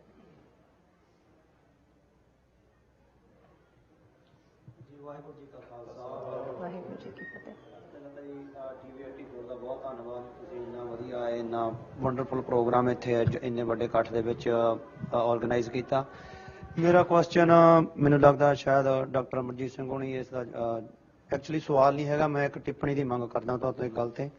ਆਪਾਂ ਪ੍ਰੋਗਰਾਮ ਇਹ ਸ਼ੁਰੂ ਕੀਤਾ ਸੀ ਵੀ ਕੋਈ ਜਿਹੜੇ ਪੰਜਾਬ ਦੇ ਕਰੰਟ ਇਸ਼ੂਜ਼ ਨੇ ਉਹਨਾਂ ਵਿੱਚੋਂ ਮੈਂ ਇੱਕ ਗੱਲ, ਜਦੋਂ ਤੁਸੀਂ ਲਿਮਟ ਕੀਤੀ ਕੁਐਸਚਨ, ਮੈਂ ਇੱਕ ਗੱਲ ਤੇ ਕਰਨੀ ਚਾਹੁੰਦਾ ਸੀ। ਜਿਸ ਤਰ੍ਹਾਂ ਜਨਰਲ ਇਲੈਕਸ਼ਨ ਪੰਜਾਬ 'ਚ ਹੋ ਰਹੀ ਹੈ ਅਗਲੇ ਸਾਲ, ਉਹਦੇ ਬਾਰੇ 2 ਪਾਰਟੀਆਂ ਪਹਿਲਾਂ ਨੇ ਜਿਹੜੀਆਂ ਲੜਦੀਆਂ ਭਿੜਦੀਆਂ ਨੇ, ਤੇ ਆਪਣੀ ਸਾਡੀ ਤੀਜੀ ਇੱਕ ਸਿਮਰਜੀਤ ਸਿੰਘ ਮਾਨ ਸੀ, ਇੱਕ ਚੌਥੀ ਤੇ ਰਹੀ ਆਮ ਆਦਮੀ ਪਾਰਟੀ। ਸੋ ਉਹਦੇ ਮਾਮਲੇ 'ਚ ਮੈਂ ਇੱਕ ਗੱਲ ਕਰਨੀ ਚਾਹੁੰਦਾ ਸੀ ਵੀ ਮੈਂ 4-5 ਕੁਐਸਚਨ ਲਿਖਣ ਡਿਆ ਸੀ ਪੰਜਾਬ ਦੇ ਜਿਹੜੇ ਮੇਨ ਪੜ੍ਹਾਈ, ਨਸ਼ਾ, ਬੇਰੁਜ਼ਗਾਰੀ, ਕਿਸਾਨੀ, ਹੋਰ 2-4 ਗੱਲਾਂ ਲੈ ਕੇ ਉਹ ਕਰਾ ਕੇ ਮੈਨੂੰ ਸਾਰੇ ਪਾਸਿਓਂ ਲੱਗਿਆ ਵੀ ਮੈਂ ਬਹੁਤ ਕੋਸ਼ਿਸ਼ ਕੀਤੀ ਵੀ ਮੈਂ ਐਜ਼ ਏ ਸਿੱਖ ਕੋਈ ਕੁਐਸਚਨ ਇਹਨਾਂ 'ਚੋਂ ਨਾ ਕਰਾਂ, we as a like non Sikh question ਕਰਨ ਦੀ ਕੋਸ਼ਿਸ਼ ਕਰਾਂ, ਪਰ ਮੈਂ ਇਸੇ ਨਤੀਜੇ 'ਚ ਪਹੁੰਚਿਆ ਵੀ ਉਹ ਗੱਲ ਇੱਥੇ ਆ ਕੇ ਨਿਬੜਦੀ ਆ ਵੀ ਮੇਰੇ ਕੋਲ ਕੋਈ ਕੁਐਸਚਨ ਨਹੀਂ ਰਹਿ ਗਿਆ ਹੈਗਾ ਉਸ ਹਿਸਾਬ ਦੇ ਨਾਲ। ਤੇ ਸੋ ਮੈਂ ਇਹ ਗੱਲ ਪੁੱਛਣੀ ਚਾਹੁੰਦਾ ਵਾਂ ਵੀ ਜਿਹੜੀ ਜਨਰਲ ਇਲੈਕਸ਼ਨ ਕੋਈ ਪੰਜਾਬ ਦੀ ਹੁੰਦੀ ਆ ਜਾਂ ਇੰਡੀਆ ਦੇ ਜੋ ਸੰਵਿਧਾਨ ਦੀ ਗੱਲ ਕਰਦੇ ਆ ਅਸੀਂ, ਉਸ ਦੇ ਵਿੱਚ ਜਿਹੜਾ ਪੰਜਾਬ ਆ, ਇਹ ਜਿਹੜੀਆਂ 4-5 ਬਿਮਾਰੀਆਂ ਦੀ ਮੈਂ ਗੱਲ ਕਰਨੀ ਚਾਹੁੰਦਾ ਸੀਗਾ, ਮੈਨੂੰ ਇਦਾਂ ਲੱਗਦਾ ਵੀ ਇਹ ਜਿਹੜੀਆਂ ਬਿਮਾਰੀਆਂ ਨੇ ਇਹਨਾਂ ਦਾ ਕਾਰਨ ਹੀ ਪੰਜਾਬ ਆ। ਪੰਜਾਬ ਇੱਕ ਹੈ ਹੀ ਦੇਸ਼ ਸੀਗਾ, ਇੱਕ ਦੇਸ਼ ਹੀ ਸੀਗਾ। ਸੋ ਮੈਂ ਮੰਨਦਾ 1947 'ਚ ਇੱਕ ਸੰਧੀ ਦੇ ਅਧੀਨ ਇੰਡੀਆ ਦੇ ਨਾਲ ਰਲ ਗਿਆ। ਸੋ ਮੈਂ ਇਹ ਗੱਲ, ਮੈਂ ਤੁਹਾਤੋਂ ਇਸ ਗੱਲ ਦੀ ਥੋੜ੍ਹਾ ਜਿਹਾ ਪ੍ਰਤੀਕਰਮ ਤੁਹਾਡਾ ਜਾਣਨਾ ਚਾਹੁੰਦਾ ਸੀਗਾ ਵੀ ਜਦੋਂ ਇੱਕ 1984 ਦਾ ਸਾਡੇ ਉੱਤੇ ਦਰਬਾਰ ਸਾਹਿਬ ਦੇ ਉੱਤੇ ਸਾਡੀ ਸਿੱਖ ਕੌਮ ਦੇ ਇੱਕ ਅਟੈਕ ਹੁੰਦਾ, ਉਦੋਂ ਬਾਅਦ ਸਾਡੀ ਨਸਲਕੁਸ਼ੀ ਹੁੰਦੀ ਆ ਧੂ ਕੇ 20 ਸਾਲ 25 ਸਾਲ ਲਗਾਤਾਰ। ਪਰ ਮੈਂ ਕਹਿੰਦਾ ਇਹ ਸਾਡੀ 1984 ਤੋਂ ਇੱਕ ਨਸਲਕੁਸ਼ੀ ਦੀ ਬਿਗਿਨਿੰਗ ਨਹੀਂ ਸੀ, ਇਹ 47 ਤੋਂ ਹੀ ਸੀ। ਵਿਉਂਤਬੰਦੀ ਸੀ, ਕਦੇ ਹਰੀ ਕ੍ਰਾਂਤੀ ਰਾਹੀਂ ਕਰੀ, ਕਦੇ ਕਿਸੇ ਤਰੀਕੇ ਨਾਲ ਕਰੀ, ਕਦੇ ਕਿਸੇ ਤਰੀਕੇ ਨਾਲ ਕਰੀ, ਹੋਈ ਸਾਡੀ ਨਸਲਕੁਸ਼ੀ ਉਦੋਂ ਤੋਂ ਹੀ ਆ। ਮੈਂ ਜਿਹੜੀ ਤੁਹਾਤੋਂ ਜਿਹੜਾ ਪ੍ਰਤੀਕਰਮ ਮੰਗਣਾ ਚਾਹੁੰਦਾ, ਇਹ ਮੰਗਣਾ ਚਾਹੁੰਦਾ ਵਾਂ ਵੀ ਉਹ ਕਦੋਂ ਇਹ ਸਾਡਾ ਪੰਜਾਬੀ ਸਮਝੂਗਾ ਵੀ ਸਾਡਾ ਜਿਹੜਾ ਕੋਈ ਹੱਲ ਆ, ਕੋਈ ਰਾਹ ਦਾ ਵਿਚਾਲੇ ਦਾ ਇਦਾਂ ਨਹੀਂ, ਸਾਡਾ ਜਿਹੜਾ ਹੱਲ ਜਿੰਨਾ ਚਿਰ ਸਾਡੇ ਜੰਮਦਾ ਬੱਚਾ ਮੂੰਹੋਂ ਪੰਜਾਬ ਨੂੰ ਦੇਸ਼ ਨਹੀਂ ਕਹਿੰਦਾ ਹੈਗਾ, ਉਹਨਾਂ ਚਿਰ ਸਾਡੀ ਸੇਧ ਹੀ ਨਹੀਂ ਤੈਅ ਹੁੰਦੀ ਵੀ ਸਾਡੀ ਪ੍ਰੋਬਲਮ ਕੀ ਆ। ਸਾਰੀਆਂ ਪ੍ਰੋਬਲਮਾਂ ਸਾਡੀਆਂ ਖੜਦੀਆਂ ਇੱਥੇ ਆ ਕੇ ਨੇ ਕਿਉਂਕਿ ਅਸੀਂ ਪੰਜਾਬੀ ਆ। ਸਾਡੇ ਤੇ ਸਾਰੀਆਂ ਪ੍ਰੋਬਲਮਾਂ ਥੋਪੀਆਂ ਤਾਂ ਗਈਆਂ, ਫਸੇ ਹੀ ਅਸੀਂ ਤਾਂ ਆ ਕਿਉਂ ਅਸੀਂ ਪੰਜਾਬੀਆਂ, ਪੰਜਾਬੀ ਕਿਉਂਕਿ ਅਸੀਂ ਸਿੱਖ ਆ। ਮੈਂ ਤੁਹਾਤੋਂ ਇਹ ਗੱਲ ਪੁੱਛਣੀ ਚਾਹੁੰਦਾ ਵਾਂ ਵੀ ਸਾਨੂੰ ਕਿਹੜੀ ਸਾਡੇ 'ਚ ਕਮੀ ਰਹਿ ਗਈ ਪਿਛਲੇ ਸਮੇਂ 'ਚ, ਜਿਹੜਾ ਸਾਨੂੰ 84 ਜਾ ਕੇ ਯਾਦ ਆਇਆ, ਜਾਂ ਸਾਨੂੰ ਅੱਜ ਵੀ ਅਸੀਂ ਸਿਰਫ 84 ਤੋਂ ਹੀ ਸ਼ੁਰੂ ਗਿਣਦੇ ਹਾਂ ਨਸਲਕੁਸ਼ੀ ਨੂੰ, ਜਾਂ ਪੰਜਾਬੀ ਅੱਜ ਵੀ ਕੋਈ ਨਾ ਕੋਈ ਸਮਝੌਤਕ ਜਿਹਾ ਸੰਧੀ 1947 ਵਾਰੀ ਫੇਰ ਕਰਨ ਨੂੰ ਚਾਹੁੰਦਾ ਵਾ ਪੰਜਾਬ ਦਾ ਸਿੱਖ ਹਿੰਦੁਸਤਾਨ ਦੇ ਨਾਲ ਵੀ ਸ਼ਾਇਦ ਸਾਡਾ ਕੋਈ ਛੁਟਕਾਰਾ ਹੋ ਜੇ। ਮੈਂ ਤੁਹਾਡੇ ਕੋਲੋਂ ਇਹੀ ਪੁੱਛਣਾ ਚਾਹੁੰਦਾ ਵਾਂ ਵੀ ਕਦੋਂ ਪੰਜਾਬੀ ਦੇ ਮੂੰਹੋਂ ਨਿਕਲੂਗਾ ਵੀ ਪੰਜਾਬ ਸਾਡਾ ਦੇਸ਼ ਸੀ ਤੇ ਅਸੀਂ ਦੇਸ਼ ਆ ਜਿਹੜਾ ਉਹ ਦੂਸਰੇ ਦੇਸ਼ ਚੋਂ ਆਪਦਾ ਵੱਖ ਕਰਨਾ, ਅਸੀਂ ਵਾਪਸ ਲੈਣਾ। ਮਿਲਨ ਕੁੰਦਰਾ ਦੁਨੀਆ ਦਾ ਇੱਕ बड़ा फ्रीलांसर राइटर भी होया है, थिंकर भी है, कंट्रोवर्शियल भी है। ਉਹਦੀ ਇੱਕ ਕੋਟ है, the first step towards liquidation of a people is to destroy its books, its culture, its history. Then have somebody to write new books, invent new culture, create new history. Before long, the people will forget what they were and what they are. ਕਿ ਪਹਿਲਾ ਕਦਮ ਲੋਕਾਂ ਨੂੰ ਖਤਮ ਕਰਨ ਦਾ, ਉਸ ਦੀਆਂ ਕਿਤਾਬਾਂ ਤਬਾਹ ਕਰ ਦਿਓ, ਇਤਿਹਾਸ ਖਤਮ ਕਰ ਦਿਓ, ਸੱਭਿਆਚਾਰ ਖਤਮ ਕਰ ਦਿਓ, ਫਿਰ ਨਵਾਂ ਇਤਿਹਾਸ ਲਿਖਵਾਓ, ਨਵਾਂ ਸੱਭਿਆਚਾਰ ਸਿਰਜੋ, ਨਵੀਆਂ ਕਿਤਾਬਾਂ ਬਣਾਓ, ਤੇ ਸਮਾਂ ਆ ਕੇ ਲੋਕ ਇਹ ਭੁੱਲ ਜਾਣਗੇ ਕਿ ਉਹ ਕੀ ਸਨ ਤੇ ਕੀ ਨੇ। ਜਿਹੜਾ ਤੁਹਾਡੀ ਗੱਲ, ਜਿਸ ਕੌਮ ਨੇ 1849 ਤੱਕ ਇੰਨੇ ਵੱਡੇ ਮੁਲਕ ਦੀ ਬਾਦਸ਼ਾਹਤ ਕੀਤੀ ਹੋਏ 1,52,000 ਸਕੁਅਰ ਮਾਈਲ ਟੈਰੀਟਰੀ, ਦਰਾ ਖੈਬਰ ਤੋਂ ਤਿੱਬਤ ਤੱਕ ਤੇ ਸ਼ਿਕਾਰਪੁਰ ਸਿੰਧ ਤੋਂ ਲੈ ਕੇ ਸਤਲੁਜ ਦੇ ਪੈਰਾਂ ਤੱਕ, ਜਿਹੜੀ 1.5 ਲੱਖ ਸਕੁਅਰ ਮਾਈਲ ਮੁਰੱਬਾ ਟੈਰੀਟਰੀ ਅੱਜ ਦੇ ਫਰਾਂਸ ਦੇਸ਼ ਤੋਂ ਵੱਡੀ ਹੈ। ਤੇ 1849 ਤੇ 1947 ਚ ਕਿੰਨਾ ਕੁ ਫਰਕ ਸੀ ਜਾਂ ਅੱਜ 2016 ਚ ਕਿੰਨਾ ਕੁ ਫਰਕ ਹੈ। ਸਕਾਟਲੈਂਡ ਦੇ ਲੋਕ 4 ਸਦੀਆਂ ਬਾਅਦ ਖਲੋ ਗਏ ਕਿ ਅਸੀਂ ਰੈਫਰੈਂਡਮ ਚਾਹੁੰਦੇ। ਵੱਖਰੀ ਗੱਲ ਹੈ, ਲੋਕਾਂ ਨੇ ਫਾਈਨਲੀ ਫੈਸਲਾ ਕੀਤਾ ਵੀ ਅਸੀਂ ਇੰਗਲੈਂਡ 'ਚ ਰਹਿਣਾ। ਕਿਊਬੈਕ ਦੇ ਲੋਕ 1980 ਚ 1995 ਚ ਬਾਰ-ਬਾਰ ਰੈਫਰੈਂਡਮ ਕਰਦੇ ਨੇ ਕਿ ਭਾਈ ਅਸੀਂ ਕੈਨੇਡਾ ਦੇ ਨਾਲ ਨਹੀਂ ਰਹਿਣਾ, ਭਾਵੇਂ ਹਰ ਵਾਰੀ ਕੈਨੇਡਾ ਦੇ ਨਾਲ ਰਹਿਣ ਦੀ ਗੱਲ ਜਿੱਤਦੀ ਹੈ। ਔਰ ਮੈਂ ਇਹ ਸਮਝਦਾ ਵੀ ਸਾਡਾ ਇੱਕ ਵੱਡਾ ਕਾਰਨ, ਇੱਕ ਵੱਡੇ ਹਿੱਸੇ ਨੇ ਉਹਨਾਂ ਨੂੰ ਪਤਾ ਹੀ ਨਹੀਂ ਵੀ ਉਹ ਗੁਲਾਮ ਨੇ। ਔਰ ਪੰਜਾਬ ਦੇ ਵਿੱਚ ਸਾਨੂੰ ਇੱਥੇ ਬੈਠੇ ਆ, ਅਸੀਂ ਆਜ਼ਾਦੀ ਦੇਖੀ ਹੈ, ਸਾਨੂੰ ਪਤਾ ਹੈ ਕੀ ਹੈ। ਉਹਨਾਂ ਨੂੰ ਲੱਗਦਾ ਜੀ ਬਹੁਤ ਵਧੀਆ ਜ਼ਮੀਨ ਕਰੋੜ ਦਾ ਕਿੱਲਾ ਹੋ ਗਿਆ ਜੀ, ਬੜਾ ਵਧੀਆ ਇੱਥੇ ਹੁੰਦਾ। ਤੁਹਾਨੂੰ ਬਾਹਰ ਬੈਠਿਆਂ ਨੂੰ ਪਤਾ ਨਹੀਂ ਕੀ ਲੱਗਦਾ। ਸੋ ਇਹ ਹੁੰਦਾ ਜਦੋਂ ਤੁਸੀਂ ਗੁਲਾਮੀ ਇੰਜੋਏ ਕਰਨ ਲੱਗ ਜਾਓ। ਅੱਜ ਇੱਕ ਤਬਕਾ ਉਹ ਹੈ ਜਿਹੜਾ ਉਸ ਗੁਲਾਮੀ ਨੂੰ ਇੰਜੋਏ ਕਰਦਾ ਹੈ। ਔਰ ਸਭ ਤੋਂ ਵੱਡੀ ਜਿਹੜਾ ਸਾਡੇ ਬਜ਼ੁਰਗਾਂ ਨੇ ਇਸ ਅਰਦਾਸ ਨੂੰ ਬਣਾਇਆ ਨਹੀਂ, ਅਰਦਾਸ ਲਈ ਖੂਨ ਦਿੱਤਾ, ਉਹ ਸਮਝਦੇ ਸੀ ਕਿ ਰੋਜ਼ ਸਿੱਖ ਜਦੋਂ ਪੜ੍ਹਨਗੇ ਕਿ ਸਿੱਖੀ ਕੀ ਹੈ, ਖਾਲਸਾ ਜੀ ਕੇ ਬੋਲਬਾਲੇ ਕੀ ਹੈ। ਹੁਣ ਬੋਲਬਾਲਾ ਖਾਲਸਾ ਦਾ, decision making power is vested in the Khalsa. ਇਹ ਖਾਲਿਸਤਾਨ ਹੈ। ਜਿਹੜੇ ਰੋਜ਼ ਪੜ੍ਹਨਗੇ ਕਿ ਜਹਾਂ ਜਹਾਂ ਖਾਲਸਾ ਜੀ ਸਾਹਿਬ ਤਹਾਂ ਤਹਾਂ ਰੱਖਿਆ ਰਿਆਇਤ, ਉਹਨਾਂ ਨੂੰ ਪਤਾ ਹੋਏਗਾ ਕਿ ਭਾਈ ਸਰਬੱਤ ਖਾਲਸਾ ਸਾਡੀ ਕਲੈਕਟਿਵ ਡੈਸਟਨੀ ਹੈ। ਪਰ ਅੱਜ ਅਰਦਾਸ ਵੀ ਸਾਡੀ ਰਿਚੁਅਲ ਹੋ ਗਈ, ਬਹੁਤ ਸਾਰੀਆਂ ਗੱਲਾਂ ਵੀ ਰਿਚੁਅਲ ਨੇ। ਔਰ ਮੈਂ ਸਮਝਦਾ ਵੀ ਆਪਣੇ ਬੱਚਿਆਂ ਨੂੰ, ਜਿਵੇਂ ਯਹੂਦੀਆਂ ਨੇ 3000 ਸਾਲ ਤੋਂ ਕਹਾਣੀ ਸੁਣਾਈ ਪਾਸ ਓਵਰ ਦੀ, ਕਿਵੇਂ ਮੌਜ਼ਿਸ ਸਿਨਾਈ ਦੇ ਡੈਜ਼ਰਟ 'ਚ ਰੁਲਿਆ, ਕਿਵੇਂ ਜ਼ਮੀਨ ਤੇ ਸੁੱਤਾ, ਕਿਵੇਂ ਉਹਨੇ ਕੋਰਸ ਬ੍ਰੈਡ ਖਾਧੀ, ਕਿਸੇ ਯਹੂਦੀ ਨੇ ਨਹੀਂ ਭੁੱਲਣ ਦਿੱਤਾ ਕਿ ਉਸ ਮੌਜ਼ਿਸ ਦੀ ਸਟਰਗਲ 'ਚੋਂ ਇਜ਼ਰਾਈਲ ਨਿਕਲਿਆ। ਔਰ ਮੈਂ ਸਮਝਦਾ ਵੀ ਆਪਣੇ ਬੱਚਿਆਂ ਨੂੰ ਇਤਿਹਾਸ ਨਾਲ ਜੋੜੀਏ ਔਰ ਇਸ ਗੱਲ ਦਾ ਧਿਆਨ ਰੱਖੀਏ। ਔਰ ਇੱਕ ਮੈਂ ਕੰਕਲੂਡ ਕਰਾਂ, ਮੇਰੇ ਵੱਲ ਭੈਣ ਜੀ ਦੇਖ ਰਹੇ ਨੇ ਕਿ ਵਕਤ ਮੈਂ ਜ਼ਿਆਦਾ ਲੈ ਰਿਹਾ, ਪਰ ਇਹ ਇੱਕ ਜਿਸਟ ਹੈ ਸਾਰੀ ਗੱਲ ਦੀ ਕਿ ਸਾਡੇ ਸਾਹਮਣੇ ਕੀ ਹੈ। ਹੁਣ ਆ ਪੰਜਾਬ ਦੀਆਂ 2017 ਦੀਆਂ ਚੋਣਾਂ ਹੋਣ, ਸ਼੍ਰੋਮਣੀ ਕਮੇਟੀ ਦੀਆਂ ਹੋਣ, ਇਹ ਪੁੱਛਿਆ ਜਾ ਰਿਹਾ ਜੀ ਕੀ ਕੀਤਾ ਜਾਏ। ਮੇਰਾ ਇਹ ਹੁੰਦਾ ਕਿ ਜਦੋਂ ਇਜ਼ਰਾਈਲ ਨੇਸ਼ਨ ਬਣਿਆ, ਉਹਨਾਂ ਦੀ ਇੰਟੈਲੀਜੈਂਸ ਏਜੰਸੀ ਮੋਸਾਦ ਹੈ, ਤੇ ਉਹਨਾਂ ਦਾ ਇਨਸਿਗਨੀਆ ਕੀ ਹੈ ਕਿ ਜਦੋਂ ਵੀ ਦੁਨੀਆ 'ਚ ਕਿਤੇ ਦੋ ਪਾਰਟੀਆਂ ਕੋਈ ਐਗਰੀਮੈਂਟ ਸਾਈਨ ਕਰਦੀਆਂ ਨੇ, ਦੋ ਬੰਦੇ ਹੱਥ ਮਿਲਾਉਂਦੇ ਨੇ, ਦੋ ਬੰਦੇ ਕੁਝ ਲਿਖਦੇ ਨੇ, how it will effect the nation of Israel, that is our insignia। ਸੋ ਮੈਂ ਸਮਝਦਾ ਵੀ ਸਾਨੂੰ, ਮੈਂ ਕਿਸੇ ਨਿੱਜ ਨੂੰ ਨਾ ਕੰਡੈਮ ਕਰਦਾ, ਨਾ ਕਿਸੇ ਦੇ ਗੁਣ ਗਾਉਂਦਾ। ਗੁਣ ਮੈਂ ਗੁਰੂ ਪੰਥ ਦੇ ਗਾਉਂਦਾ। ਪਰ ਇੱਕ ਗੱਲ ਮੈਨੂੰ ਜ਼ਾਹਰ ਹੈ ਕਿ ਗੁਰੂ ਨੇ ਮੈਨੂੰ ਇਹ ਕਰੇਜ ਜ਼ਰੂਰ ਦਿੱਤਾ ਹੈ ਕਿ ਜਦੋਂ ਮੈਨੂੰ ਲੱਗਦਾ ਕੋਈ ਪਾਰਟੀ ਪੰਜਾਬ 'ਚ ਹੈ, ਦੇਖੋ ਸਿੱਖ ਨੁਕਤਾ ਨਿਗਾਹ ਤੋਂ ਉਹ ਗਾਂਧੀਵਾਦੀ ਵਿਚਾਰਧਾਰਾ ਤੋਂ ਪਾਰ ਲਗਾਏਗੀ। ਤੁਸੀਂ ਸਾਰਾ ਕੁਝ ਭੁੱਲ ਕੇ 1.5 ਲੱਖ ਸਾਡੇ ਕੌਮ ਦੇ ਪੁੱਤਰ ਪੁੱਤਰੀਆਂ ਮਾਰ ਦਿੱਤੇ। ਸਾਨੂੰ ਨਜ਼ਰ ਆਉਂਦਾ ਵੀ ਉਸ ਸਿਸਟਮ 'ਚੋਂ 32 ਸਾਲ ਨਵੰਬਰ 84 ਨੂੰ ਹੋ ਗਿਆ ਪੀਲੀ ਭੀਤ। ਕੀ ਹੋਇਆ 30 ਸਾਲ ਬਾਅਦ ਆਉਂਦੇ ਵੀ ਸਾਰੇ ਦੇ ਸਾਰੇ ਲਾਈਨ 'ਚ ਖੜੇ ਕਰਕੇ ਮਾਰ ਦਿੱਤੇ ਸੀ। ਕਸ਼ਮੀਰ 'ਚ 35 ਸਿੱਖ ਗੁਰਦੁਆਰਿਆਂ ਦੀਆਂ ਕੰਧਾਂ ਨਾਲ ਖੜਾ ਕਰਕੇ ਮਾਰ ਦਿੱਤੇ। ਜੂਨ 84 ਨਵੰਬਰ 84 ਕਾਂਗਰਸ ਨੇ ਕੀਤਾ। ਪੀਲੀ ਭੀਤ ਕਸ਼ਮੀਰ ਬੀਜੇਪੀ ਦੇ ਵੇਲੇ ਹੋਇਆ। ਹੁਣ ਅਸੀਂ ਹੋਰ ਅਜਮਾਣਾ ਤੇ ਫਿਰ ਇਹੀ ਕਹਿਣਾ ਜੀ ਖਾਲਸਾ ਜੀ ਧੋਖਾ ਹੋ ਗਿਆ। ਤੇ ਜੇ ਅਸੀਂ once you fool me shame on you, twice you fool me shame on me, ਤੇ ਜੇ ਹੁਣ ਕੌਮ ਨੇ ਬਾਰ-ਬਾਰ ਮੂਰਖ ਹੀ ਬਣਨਾ ਤੇ ਫਿਰ ਠੀਕ ਹੈ ਕਬੀਰ ਸਤਿਗੁਰ ਸਾਚਾ ਕਿਆ ਕਰੇ ਜਾ ਸਿੱਖਾਂ ਮੈਂ ਚੂਕ। ਜੇ ਸਾਨੂੰ ਇਸ ਗੱਲ ਦੀ ਸਮਝ ਨਹੀਂ ਹੈ ਕਿ ਖਾਲਿਸਤਾਨ ਤੋਂ ਬਿਨਾਂ ਸਾਡਾ ਕੋਈ ਮਸਲਾ ਹੱਲ ਨਹੀਂ ਹੋਣਾ ਔਰ ਇਹ ਸਾਡਾ ਕ੍ਰਾਈਟੇਰੀਆ ਹੋਣਾ ਚਾਹੀਦਾ ਕਿਸੇ ਵੀ ਗੱਲ ਦੇ ਲਈ। ਲੋਕ ਪੰਜਾਬ ਦੇ ਕੁਐਸਚਨ ਕਰਦੇ ਆ ਬੈਕ ਕੁਐਸਚਨ ਕਰਦੇ ਨੇ ਵੀ ਜੇ ਕਾਂਗਰਸ ਅਕਾਲੀ ਅਸੀਂ ਦੇਖਦੇ ਸਾਨੂੰ ਆਪਸ਼ਨ ਦਿਓ ਕੀ ਆ ਤੁਸੀਂ ਫਿਰ ਉਹ ਕਹਿੰਦਾ ਸਾਨੂੰ ਤੀਜੀ ਆਪਸ਼ਨ ਦਿਓ ਤੁਸੀਂ ਹੁਣ ਅਸੀਂ ਕਿਹਨੂੰ ਵੋਟ ਪਾਈਏ। ਹਾਂ ਇਹ ਰਾਤ ਵੀ ਦਫ਼ਤਰ 'ਚ ਬੈਠੀ ਵਿਚਾਰ ਹੋ ਰਹੀ ਸੀ। ਮੈਂ ਸਮਝਦਾ ਵੀ ਸਾਨੂੰ ਆਪਣੀਆਂ ਪੰਥਕ ਧਿਰਾਂ ਜਿਹੜੀਆਂ ਇੱਕ ਦੂਜੇ ਦੇ ਨਾਲ ਬਹਿਣ ਨੂੰ ਤਿਆਰ ਨਹੀਂ, ਜਿਹੜੇ ਇੱਕ ਦੂਜੇ ਦੀਆਂ ਲੱਤਾਂ ਖਿੱਚਣ 'ਚ ਅੱਜ ਵੀ ਯਕੀਨ ਰੱਖਦੀਆਂ ਨੇ, ਸਾਨੂੰ ਇਹ ਫੋਰਸ ਕਰਨਾ ਚਾਹੀਦਾ ਹੈ। ਲੋਕ ਕਾਂਗਰਸ ਨੂੰ ਕੰਡੈਮ ਕਰਦੇ ਨੇ, ਅਕਾਲੀਆਂ ਤੋਂ ਦੁਖੀ ਨੇ ਕਿ ਅਸੀਂ ਆਪਣਾ ਪੰਥਕ ਫਰੰਟ ਖੜਾ ਕਰੀਏ।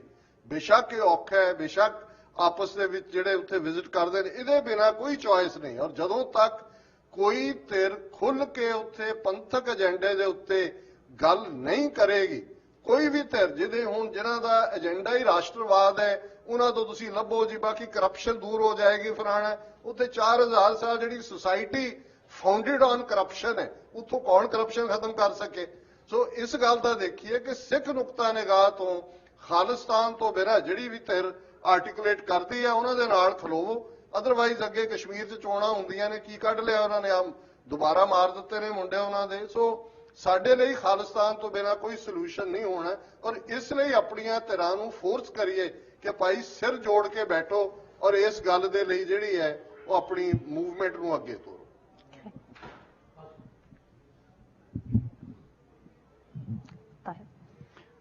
ਧੰਨਵਾਦ ਜੀ TV 84 ਦੇ ਸਾਰੇ ਕਰਮਚਾਰੀਆਂ ਦਾ ਤੁਹਾਨੂੰ ਮੌਕਾ ਦਿੱਤਾ ਹੈ ਕਿ ਆਪ ਜਿਹੀ ਸੁਹਿਰਦ ਜਿਹੜੀ ਕਰੀਮ ਉਹਨਾਂ ਨਾਲ ਸਵਾਲ ਕਰਨ ਦਾ ਸਮਾਂ ਮਿਲਿਆ ਹੈ।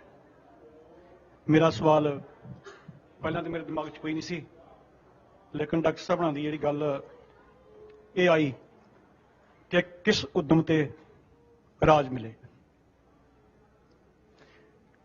ਉਹ ਹੀ ਦਿਮਾਗ 'ਚ ਘਰ ਕਰ ਗਈ ਤੇ ਸਵਾਲ ਆ ਗਿਆ। ਡਾਕਟਰ ਪ੍ਰਿਤਪਾਲ ਸਿੰਘ ਜੀ ਹੁਣੀ ਪੜ੍ਹੇ ਲਿਖੇ, ਨਨਕਾਣਾ ਸਾਹਿਬ ਯੂਨੀਵਰਸਿਟੀ ਦੇ ਮੈਂਬਰ, ਫੋਟੀ ਸਾਹਿਬ ਹੁਣੀ ਤਕਰੀਬਨ ਜਦੋਂ ਦੇ ਮੈਂ ਇੱਥੇ ਅਮਰੀਕਾ 'ਚ ਆਇਆ ਉਦੋਂ ਤੋਂ ਹੀ Sikh youth of America and AGPC ਦੇ ਜਾਂ ਪ੍ਰਧਾਨ ਜਾਂ ਸੈਕਟਰੀ ਰਹੇ।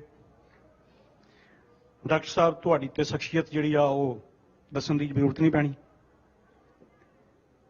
ਭਾਈ ਸਾਹਿਬ ਹਰਪ੍ਰੀਤ ਜੀ ਹੁਣੀ ਸਿੱਖ ਕਾਕਸ, ਸਾਰੀ ਕਰੀਮ ਜਿਹੜੀ ਹੈ ਇਹ ਤਕਰੀਬਨ ਸਿੱਖ ਕੌਮ ਨੂੰ ਲੀਡ ਕਰਦੀ ਹੈ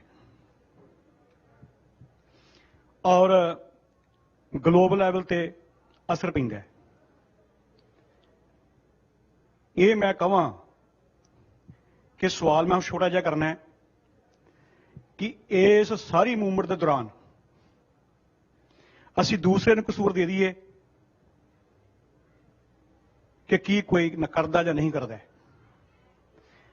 ਅੱਜ ਦਾ ਵਾ ਸਾਰਾ ਹੀ 47 ਤੋਂ 1849 ਤੋਂ ਜਾਂ ਨਸਲਕੁਸ਼ੀ ਜਾਂ ਜੈਨੋਸਾਈਡ ਜਾਂ ਬਲੂ ਸਟਾਰ ਕਿਸੇ ਸੰਬੰਧ ਨਾਲ ਜੋੜ ਲਈਏ ਤਾਂ ਇੰਡੀਅਨ ਗਵਰਨਮੈਂਟ ਦੇ ਨਾਲ ਸਾਡਾ ਸਿੱਧੀ ਆਪਸ ਵਿੱਚ ਆਦਾਨ ਪ੍ਰਦਾਨ ਹੈ ਤੇ ਆਜ਼ਾਦੀ ਦੀ ਗੱਲ ਖੁੱਲ੍ਹ ਕੇ ਤੁਸੀਂ ਕਰ ਰਹੇ ਹੋ ਸਾਰੇ। ਮੈਂ ਆਪ ਜੀ ਤੋਂ ਸਿਰਫ ਇੱਕ ਹੀ ਐਸੀ ਸਵਾਲ ਕਰੂੰਗਾ ਕਿ ਇਸ ਜਦੋਂ ਤੋਂ ਤੁਸੀਂ ਰਹਿਨੁਮਾਈ ਵਿੱਚ ਆਏ ਹੋ, ਇਹ ਅਗਵਾਈ ਕਰ ਰਹੇ ਹੋ, ਉਦੋਂ ਤੋਂ ਲੈ ਕੇ ਅੱਜ ਤੱਕ ਉਸ ਇੰਡੀਅਨ ਗਵਰਨਮੈਂਟ ਦੇ ਨਾਲ ਸਟੇਟ ਟੂ ਸਟੇਟ ਜਿਹੜਾ ਉਹਨਾਂ ਨਾਲ ਸਾਡਾ ਫਰਜ਼ ਬਣਦਾ ਟੱਕਰ ਲੈਣ ਦਾ। ਇਹ ਪਿਛਲੇ ਸਮੇਂ ਤੋਂ ਜਾਂ ਉਹ national level, international level, UN ਹੋਵੇ, ਕੋਰਟ ਹੋਵੇ, ਜਾਂ ਉਹ ਕਿਸੇ ਦਾ ਕ੍ਰਿਮੀਨਲ ਕੋਰਟ ਹੋਵੇ, ਉਹਦੇ ਵਿੱਚ ਕੀ ਆਪ ਜੀ ਸਾਰਿਆਂ ਦੁਆਰਾ ਕੋਈ ਇੰਡੀਅਨ ਗਵਰਨਮੈਂਟ ਨੂੰ ਚੈਲੰਜ ਕੀਤਾ ਗਿਆ ਜਾਂ ਨਹੀਂ? ਜੇ ਨਹੀਂ ਕੀਤਾ ਗਿਆ ਤੇ ਕਿਉਂ ਨਹੀਂ ਕੀਤਾ ਗਿਆ? ਜਾਂ ਸਿਰਫ ਡਿਪਲੋਮੇਸੀ ਲੜਾਈ ਰੱਖਣੀ ਹੈ, ਉਸ ਤੋਂ ਉੱਪਰ ਜਾਣਾ ਹੈ? ਬਸ ਇੰਨਾ ਕੁ ਸਵਾਲ ਹੈ ਜੀ। That would be you. ਦੇਖੋ ਮੇਰਾ ਖਿਆਲ ਹੈ ਵੀ ਜਦੋਂ ਅਸੀਂ ਚੈਲੰਜ ਦੀ ਗੱਲ ਕਰਦੇ ਹਾਂ, ਚੈਲੰਜ ਦੇ ਡਿਫਰੈਂਟ ਫਰੰਟਸ ਨੇ। Human rights violations main front ਰਿਹਾ ਹੈ ਔਰ ਉਹਦਾ ਹੀ ਨਤੀਜਾ ਸੀ ਕਿ ਵੀ ਹਿਊਮਨ ਰਾਈਟਸ ਗਰੁੱਪਸ ਦੇ ਨਾਲ Amnesty international, human rights watch, ਉਹਨਾਂ ਦੀਆਂ ਰਿਪੋਰਟਸ ਉਹ ਇੱਕ ਵੱਡਾ ਕਾਰਨ ਬਣਿਆ ਜਿਹਦੇ ਥੱਲੇ ਲੱਖਾਂ ਸਿੱਖ ਬਾਹਰਲੇ ਮੁਲਕਾਂ ਦੇ ਵਿੱਚ ਆ ਕੇ ਅਸਾਈਲਮ ਲੈ ਸਕੇ। ਇਹ ਪਹਿਲਾ ਪਾਰਟ ਸੀ। ਪੋਲੀਟੀਕਲ ਲੈਵਲ ਤੇ ਮੇਰੇ ਤੋਂ ਪਹਿਲਾਂ ਜਿਵੇਂ ਮੈਂ ਜ਼ਿਕਰ ਕੀਤਾ ਹੈ ਡਾਕਟਰ ਗੁਰਮੀਤ ਸਿੰਘ ਔਲਖ, ਉਹ ਵਾਸ਼ਿੰਗਟਨ ਡੀਸੀ ਦੇ ਵਿੱਚ ਉਹਨਾਂ ਨੇ ਆਪਣੇ ਜਿੰਨੇ ਇੱਕ ਲਿਮਿਟਿਡ ਰਿਸੋਰਸਿਸ ਦੇ ਨਾਲ ਲੌਬਿੰਗ ਕੀਤੀ। ਲੈਟਰ ਕੈਂਪੇਨ ਉਹ ਆਪਣੇ ਆਪ ਦੇ ਵਿੱਚ ਇੱਕ ਪਾਰਟ ਸੀ। ਹੋਰ ਜਦੋਂ ਜਿਹੜੇ ਸੋਵਰਨ ਮੁਲਕ ਯੂਨਾਈਟਿਡ ਨੇਸ਼ਨਸ ਦੇ ਮੈਂਬਰ ਹੁੰਦੇ ਨੇ ਉਹਨਾਂ ਦੇ ਵਿੱਚ ਕੋਈ ਦੁਨੀਆ ਦਾ ਐਸਾ ਚਾਰਟਰ ਨਹੀਂ ਹੈ ਹਿਊਮਨ ਰਾਈਟਸ ਦਾ ਜਾਂ ਇੰਟਰਨੈਸ਼ਨਲ ਲਾਅ ਦਾ ਜਿਹਦੇ ਥੱਲੇ ਤੁਸੀਂ ਉਹਨਾਂ ਨੂੰ ਸੂ ਕਰ ਸਕੋ ਜਾਂ ਤੁਸੀਂ ਉਹਨਾਂ ਨੂੰ ਪੋਲੀਟੀਕਲੀ ਚੈਲੰਜ ਕਰ ਸਕੋ। ਤੁਸੀਂ ਇੱਕ ਲੌਬੀ ਕਰਦੇ ਹੋ ਆਪਣੇ ਇਸ਼ੂਜ਼ ਤੇ ਬੇਸਡ। ਸਿੱਖਸ ਫਾਰ ਜਸਟਿਸ ਮੈਂ ਜਿਨ੍ਹਾਂ ਨੂੰ ਹਮੇਸ਼ਾ ਐਡਮਾਇਰ ਕਰਦਾ ਔਰ ਹਰ ਐਕਟੀਵਿਟੀ ਜਿਹੜੀ ਕਿਤੇ ਵੀ ਹੁੰਦੀ ਹੈ ਉਹਦਾ ਮੈਂ ਹਿੱਸਾ ਹੁੰਦਾ। ਮੈਂ ਐਪਰੀਸ਼ੀਏਟ ਕਰਦਾ ਕਿ ਉਹਨਾਂ ਨੇ ਇੱਕ ਉਹ ਰਸਤਾ ਚੁਣਿਆ। ਜੇ ਬਾਦਲਾਈਟਸ ਅੱਜ ਇਸ ਮੁਲਕ 'ਚ ਨਹੀਂ ਆਉਂਦੇ ਤੇ ਇਹ ਉਸ ਦਾ ਨਤੀਜਾ ਹੈ ਜਿਹੜਾ ਕਿ ਉਹਨਾਂ ਲਾਜ਼ ਦੀ ਬਤੌਲਤ ਏਲੀਅਨ ਟੌਰਟਸ ਐਕਟ ਔਰ ਪਰਸੀਕਿਊਸ਼ਨ ਸਟਾਪੇਜ ਐਕਟ ਦੇ ਥੱਲੇ ਉਹਨਾਂ ਨੇ ਸੂ ਕੀਤਾ। ਔਰ ਇਹ ਜਿਹੜੇ ਪਾਰਟ ਨੇ ਲੀਗਲੀ ਪਰਮਜੀਤ ਸਿੰਘ ਪੰਮਾ ਦੀ ਜਿਹੜੀ ਵਿਕਟਰੀ ਹੈ, ਔਰ ਮੈਂ ਆਪਣੇ ਓਪਨਿੰਗ ਕਮੈਂਟ ਦੇ ਵਿੱਚ ਸ਼ਾਇਦ ਉਦੋਂ ਇਹ ਵੀਰ ਨਹੀਂ ਸੀ ਆਏ, ਮੈਂ ਇਹ ਮੈਂਸ਼ਨ ਵੀ ਕੀਤਾ ਵੀ ਇਹ ਪਾਰਟ ਨੇ ਉਹਦੇ ਥੱਲੇ ਵੀ ਤੁਸੀਂ ਵਿਦਨ ਜਿਹੜੇ ਲਾਅ ਨੇ ਉਹਨਾਂ ਦਾ ਸਹਾਰਾ ਲੈਂਦੇ ਹੋ। ਬਟ ਐਸਾ ਕੋਈ ਤੁਸੀਂ ਪਟੀਸ਼ਨ ਕਰ ਸਕਦੇ ਹੋ। ਪਟੀਸ਼ਨ ਸਿੱਖਸ ਫਾਰ ਜਸਟਿਸ ਨੇ ਯੂਐਨ ਨੂੰ ਵੀ ਕੀਤੀ। ਰਾਈਟ ਆਫ ਸੈਲਫ ਡਿਟਰਮੀਨੇਸ਼ਨ ਦੀ ਗੱਲ ਹੋਈ। ਪ੍ਰੈਜ਼ੀਡੈਂਟ ਓਬਾਮਾ ਨੂੰ 1 ਲੱਖ ਸਿਗਨੇਚਰ ਕੇ ਜਥੇਦਾਰ ਹਵਾਰਾ ਨੂੰ ਰਿਲੀਜ਼ ਕੀਤਾ ਜਾਏ। ਅਕਾਲ ਤਖਤ ਸਾਹਿਬ ਦੇ ਜਥੇਦਾਰ ਉਹ ਪੈਟੀਸ਼ਨ ਹੋਈ। ਉਸ ਤੋਂ ਪਹਿਲਾਂ ਆਰਟੀਕਲ 25(20) ਜਦੋਂ ਓਬਾਮਾ ਨੇ ਇੰਡੀਆ ਜਾਣਾ ਸੀ। ਸੋ ਇਸ ਲੈਵਲ ਦੇ ਕੰਮ ਹੀ ਲੈਟਰ ਕੈਂਪੇਨ, ਪੈਟੀਸ਼ਨ, ਪ੍ਰੋਟੈਸਟ ਜਾਂ ਪ੍ਰੋਸੀਕਿਊਸ਼ਨ ਜਿਹੜੇ ਉਹਨਾਂ ਐਕਟਸ ਦੇ ਥੱਲੇ ਆਉਂਦੇ ਨੇ। ਇਸ ਤੋਂ ਇਲਾਵਾ ਮੈਨੂੰ ਇਲਮ ਨਹੀਂ ਹੈ ਕਿ ਵੀ ਤੁਸੀਂ ਡਾਇਰੈਕਟ ਟੱਕਰ ਦੇ ਲਈ ਹੋਰ ਕਿਹੜੇ ਲਾਅ ਇੰਟਰਨੈਸ਼ਨਲੀ ਨੇ ਜਿੱਥੇ ਕਿ ਸਿੱਖ ਕੌਮ ਇੰਡੀਅਨ ਗਵਰਨਮੈਂਟ ਨੂੰ ਕਰੇ। ਇਹੀ ਪਲੇਟਫਾਰਮ ਨੇ ਔਰ ਮੈਂ ਸਮਝਦਾ ਕਿ ਇਹਦੇ ਲਈ ਹਰ ਇੱਕ ਨਹੀਂ, ਐਟਲੀਸਟ ਮੈਂ ਆਪਣੇ ਲੈਵਲ ਤੇ ਸਮਝਦਾ ਜਾਂ ਜੇ ਅੱਜ ਯੂਐਸ ਕਾਂਗਰੈਸ਼ਨਲ ਸਿੱਖ ਕਾਕਸ 50+ ਕਾਂਗਰਸਮੈਨ ਨੇ 34 ਸੈਨੇਟਰ ਕਾਂਗਰਸਮੈਨ ਚਿੱਠੀ ਲਿਖਦੇ ਨੇ ਸਿੱਖ ਕਾਕਸ ਦੀ ਆਪਣੀ ਹੋਣ ਦੀ, ਇਸ ਗੱਲ ਦਾ ਸਬੂਤ ਹੈ ਵੀ ਅਸੀਂ ਇੰਡੀਆ ਦਾ ਹਿੱਸਾ ਨਹੀਂ। ਇੰਡੀਆ ਕਾਕਸ ਐਗਜ਼ਿਸਟ ਕਰਦੀ ਸੀ, ਉਹਦੇ ਬਰਾਬਰ ਸਿੱਖ ਕਾਕਸ ਆਈ ਹੈ। ਸੋ ਮੈਂ ਸਮਝਦਾ ਵੀ ਕੋਈ ਹੋਰ ਪਲੇਟਫਾਰਮ ਸਾਡੇ ਕੋਲ ਨਹੀਂ ਹੈ ਕਿ ਅਸੀਂ ਇੰਡੀਅਨ ਗਵਰਨਮੈਂਟ ਨੂੰ ਕਿਸੇ ਹੋਰ ਲੈਵਲ ਤੇ ਜਿਹੜਾ ਹੈ ਉਹ ਕੋਈ ਸੂ ਕਰੀਏ ਜਾਂ ਕੋਈ ਚੈਲੰਜ ਕਰੀਏ। Thank you. ਡਾਕਟਰ ਸਾਹਿਬ ਆਪ ਜੀ ਦਾ ਮੈਂ ਪਹਿਲਾਂ ਹੀ ਐਕਸਪਲੇਨ ਕਰ ਚੁੱਕਾ। ਇਹ ਸਵਾਲ ਮੇਰਾ ਦੂਸਰੇ ਭਰਾਵਾਂ ਦੇ ਬਰਾਬਰ ਸੀਗਾ ਕਿ ਥੋੜਾ ਫਰੰਟ ਤੇ ਆਈਏ ਕਿ ਜਿਹੜੇ ਜਿੰਨੇ ਵੀ ਪ੍ਰਸ਼ਾਸਨ ਸਾਡੇ ਆਈਜੀਐਸ ਹੈਗੇ ਨੇ ਉਹਨਾਂ ਨੂੰ ਫੋਲੋ ਅਪ ਕਰਕੇ ਇਹੀ ਇੱਕ ਚੈਲੰਜ ਹੈ ਅੱਜ ਪੋਲੀਟੀਕਲ ਐਕਟੀਵਿਟੀ ਸਟਾਪ ਕਰਨ ਦਾ। ਭਾਵੇਂ ਉਹ ਅਕਾਲੀ ਮੂਵਮੈਂਟ ਸੀ ਇੱਥੇ ਆਈ ਹੈ ਜਿੱਦਾਂ ਤੁਸੀਂ ਐਕਸਪਲੇਨ ਕੀਤਾ, ਭਾਵੇਂ ਅੱਜ ਕਾਂਗਰਸ ਕੈਪਟਨ ਆ ਰਿਹਾ। ਮੈਂ ਬੇਨਤੀ ਕਰੂੰਗਾ ਕਿ ਸਾਰਿਆਂ ਨੂੰ ਇਹ ਚੈਲੰਜ ਆ ਉਹਨਾਂ ਨੂੰ, ਇਹ ਚੈਲੰਜ ਆ ਉਹਨਾਂ ਨੂੰ, ਇਹੀ ਚੈਲੰਜ ਹੈ। ਆਪਾਂ ਇਕੱਠੇ ਹੋ ਕੇ ਕਰੀਏ ਤੇ ਸਾਰਿਆਂ ਨੂੰ ਬੇਨਤੀ ਆ ਵੀ ਆਓ ਸਾਰੇ ਇਕੱਠੇ ਤੁਰ ਪਵੋ। ਜੇ ਨਹੀਂ ਜਾ ਸਕਦੇ ਕਿਉਂ ਨਹੀਂ ਜਾ ਸਕਦੇ ਜਾਂ ਕੀ ਕਾਰਨ ਹੈ, ਬਸ ਇੰਨੀ ਕੀ ਬੇਨਤੀ ਹੈ ਜੀ। I don't know if that's not an answer. Hanji. So. ਹਾਂਜੀ ਮੇਰਾ ਕੁਐਸਚਨ ਡਾਕਟਰ ਸਾਹਿਬ ਤੁਹਾਡੇ ਲਈ ਆ ਔਰ ਜਾਂ ਹੋਰ ਵੀ ਸੱਜਣ ਜਵਾਬ ਦੇ ਦੇਣ। ਡਾਕਟਰ ਸਾਹਿਬ ਮੈਂ ਇਹ ਸਮਝਦਾ ਕਿ ਇਸ ਵੇਲੇ ਤੁਹਾਡੇ ਤੋਂ ਵਧੀਆ ਕੋਈ ਸਟੇਟਸਮੈਨ ਨਹੀਂ ਹੈਗਾ ਸਿੱਖ ਕੌਮ ਦੇ ਕੋਲ। ਮੈਂ ਇਹ ਚਾਹੁੰਦਾ ਵੀ ਤੁਸੀਂ ਇੱਕ ਗੱਲ ਤੇ ਸਾਨੂੰ ਅੱਜ ਥੋੜਾ ਜਿਹਾ ਚਾਨਣਾ ਪਾਓ। ਮੇਰਾ ਕੁਐਸਚਨ ਨਹੀਂ ਹੈਗਾ, ਕੰਸਰਨ ਹੈ। ਕੰਸਰਨ ਇਹ ਹੈਗਾ ਜੀ ਜਿਹੜਾ 84 ਤੋਂ ਬਾਅਦ ਘੱਲੂਘਾਰਾ ਹੋਇਆ, ਕੌਮ ਇਕੱਠੀ ਹੋ ਗਈ, ਸਾਡਾ ਨਿਸ਼ਾਨਾ ਇੱਕ ਸੀ, ਸਾਨੂੰ ਪਤਾ ਸੀ ਸਾਡਾ ਦੁਸ਼ਮਣ ਕੌਣ। ਦੁਸ਼ਮਣ ਨੇ ਇਹੋ ਜਿਹੀ ਚਾਲ ਖੇਲੀ ਉਦੋਂ ਦੀ ਕਿ ਆਏ ਦਿਨ ਸਾਡੇ ਵਿੱਚ ਇੱਕ ਨਵੀਂ ਡਿਵੀਜ਼ਨ ਪੈਦਾ ਹੋ ਰਹੀ ਹੈ। ਆਏ ਦਿਨ ਜੇ ਅਸੀਂ ਇੱਕ ਇਸ਼ੂ ਸੋਲਵ ਕਰ ਸੋਚਦੇ ਹਾਂ ਵੀ ਅਸੀਂ ਕਰ ਲਿਆ ਤਾਂ ਦੋ ਹੋਰ ਨਵੇਂ ਖੜ ਜਾਂਦੇ ਨੇ। ਜਿਹੜਾ ਆਮ ਸਿੱਖ ਆ, ਜਿਹੜੇ ਤਾਂ ਲੀਡਰਸ਼ਿਪ ਸਿੱਖ ਨੇ, ਲੀਡਰਸ਼ਿਪ 'ਚ ਇਨਵੋਲਵ ਨੇ, ਉਹਨਾਂ ਦੀ ਗੱਲ ਨਹੀਂ ਹੈ। ਜਿਹੜੇ ਆਮ ਸਿੱਖ ਨੇ ਬਹੁਤ ਨੇ ਜਿਹੜੇ ਹੌਲੀ ਹੌਲੀ ਸਾਇਲੈਂਟ ਹੋ ਰਹੀ ਹੈ। ਉਹ ਸਾਇਲੈਂਟ ਮੈਜੋਰਿਟੀ ਜਿਹੜੀ ਬਹੁਤ ਕਰਕੇ ਇਸ ਵੇਲੇ ਚੁੱਪ ਬਹਿ ਗਈ ਹੈ। ਜੇ ਸਾਡੇ ਕੋਲ ਰਾਗਮਾਲਾ ਦਾ ਇਸ਼ੂ, ਕੁਰਸੀਆਂ ਦਾ ਇਸ਼ੂ, ਮਿਸ਼ਨਰੀ, ਅਖੰਡ ਕੀਰਤਨੀ, ਸਾਡੀਆਂ ਆਪਸੀ ਜਥੇਬੰਦੀਆਂ ਦੀ ਲੜਾਈ, ਰੋਜ਼ ਕੋਈ ਨਾ ਕੋਈ ਕੋਈ ਨੈਗੇਟਿਵ ਨਿਊਜ਼ ਮਿਲਦੀ ਆ। ਈਵਨ ਅਮਰੀਕਾ ਕੈਨੇਡਾ ਦੇ ਵਿੱਚ ਹੁਣ ਰਹਿੰਦੇ ਆ, ਖਾਸ ਕਰਕੇ ਅਮਰੀਕਾ ਦੇ ਵਿੱਚ ਸਾਡੇ ਸਿੱਖ ਰਿਪਬਲਿਕਨ ਐਂਡ ਡੈਮੋਕ੍ਰੈਟਿਕ ਬੇਸ ਤੇ ਵੀ ਡਿਵਾਈਡ ਹੋਏ ਪਏ ਆ। ਇਹਦੇ ਬਾਰੇ ਤੁਸੀਂ ਕੀ ਕਹਿਣਾ ਚਾਹੁੰਦੇ ਹੋ ਕਿ ਕਿਸ ਤਰ੍ਹਾਂ ਇਸ ਚੀਜ਼ ਨੂੰ ਰੋਕਿਆ ਜਾ ਸਕਦਾ, ਕਿਉਂਕਿ ਸਾਡੀ ਆਲਰੇਡੀ ਬਹੁਤ ਘੱਟ ਗਿਣਤੀ ਹੈ ਪਹਿਲਾਂ ਹੀ।